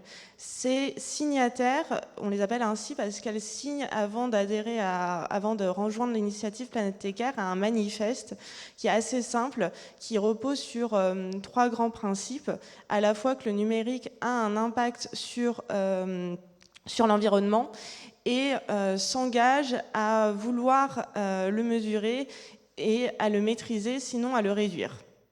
Il n'y a pas de calendrier ou d'objectifs chiffrés, donc c'est vraiment ouvert à tout type d'acteurs. Et ces entreprises, acteurs de la formation ou collectivités territoriales ont un programme d'accompagnement, c'est-à-dire elles ont accès à des ateliers gratuits proposés par, et là c'est le deuxième rôle dans Planète Take Care, par des partenaires. Nos partenaires, ce sont des experts dans le numérique et l'environnement. Donc vous retrouvez là dans ce support de présentation différents acteurs importants comme l'INRIA, donc il y a Numéum également, The Shift Project, BPI France, l'Institut du numérique responsable, l'ADEME, l'ARCEP. Tous ces partenaires vont s'engager dans Planète Take Care pour faire monter en compétence tous les signataires de Planète Take Care. Et cette montée en compétence est possible grâce à des ateliers qui sont fournis par chaque partenaire. Donc ils se suivent à tour de rôle, c'est généralement 1 à 2 par mois. Et c'est des ateliers où on va parler de plein de sujets autour du numérique et de l'environnement. Il y a la place de l'IA, la réglementation autour du numérique et de l'environnement. Il y a aussi l'éco-conception.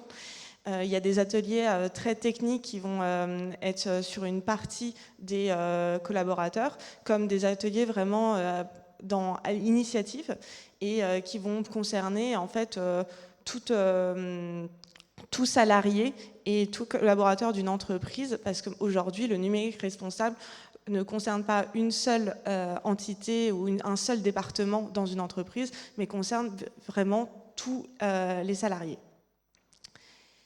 Et enfin, nous avons le 3e type d'acteur qui est l'ambassadeur. Donc, nous avons une 20aine d'ambassadeurs aujourd'hui, dont le Web Institute. Grand merci. Ces ambassadeurs, en fait, sont pour la plupart des clusters et qui vont promouvoir et faire rayonner l'initiative au sein de leur écosystème. Donc, parmi les ambassadeurs, nous pouvons noter, au-delà du hub, le MEDEF, France Digital ou des clusters locaux comme Digital Aquitaine ou ADNN West. Et au-delà des ateliers que nous mettons à disposition de nos signataires, qui sont disponibles par replay, nous avons déjà plus de 30 ateliers faits depuis octobre 2020. Nous avons aussi un annuaire de prestataires éco-responsables. Cet annuaire permet de mettre à disposition des outils et solutions responsables pour tout le monde. C'est ouvert à tous. Pour être référencé, il suffit d'être signataire, mais par contre, pour avoir ou prendre une prestation, ça, tout le monde peut le faire et peut le voir sur le site internet de Planète TechCare. Et enfin, nous avons un grand événement annuel qui s'organise tout le mois en mois de novembre. C'est la 3e édition en 2023. Là, c'est un événement qui s'appelle le Green Tech Forum, qui est organisé par Formule Magique et qui est sous le haut patronage de Planète TechCare, où nous organisons sur 2 jours 20 conférences et ateliers et qui permettent d'évoquer en fait tous les aspects du numérique responsable. Alors, comment devenir membre et signataire de Planète TechCare? Donc, c'est très simple. Il suffit de signer le manifeste et après, il y a un petit questionnaire qui est envoyé à chaque entreprise pour savoir un peu dans quelle étape elle est de son chemin sur le numérique et l'environnement. Et après, elle a accès à tous les ateliers qui ont été faits, et elle a accès à tout le programme d'ateliers qui est prévu.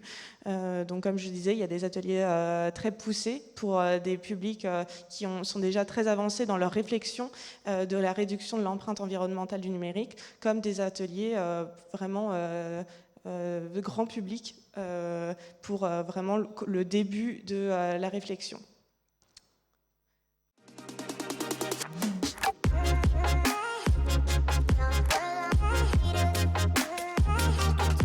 Merci beaucoup Héloïse pour le partage de cette expérience, et puis engagez-vous, n'hésitez pas à vous renseigner, c'est le moment justement, il y a un cocktail qui est en train de se mettre en place juste derrière vous.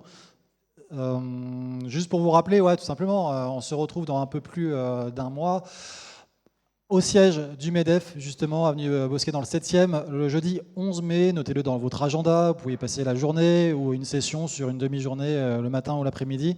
L'idée, c'est de vous proposer une expérience qui puisse aller au-delà aussi des plénières et de pouvoir rencontrer les partenaires sur place. Ils sont nombreux, n'hésitez pas à capter du coup le QR code ou tout simplement à vous renseigner auprès de nos équipes. Ulysse, par exemple, qui se tient à votre disposition pour vous guider et vous accompagner jusqu'à ce bel événement. Un autre événement, là, c'est tout de suite, c'est le cocktail déjeunatoire. Donc moi, je vais vous laisser. Je vous souhaite une bonne journée. À très vite. Au revoir.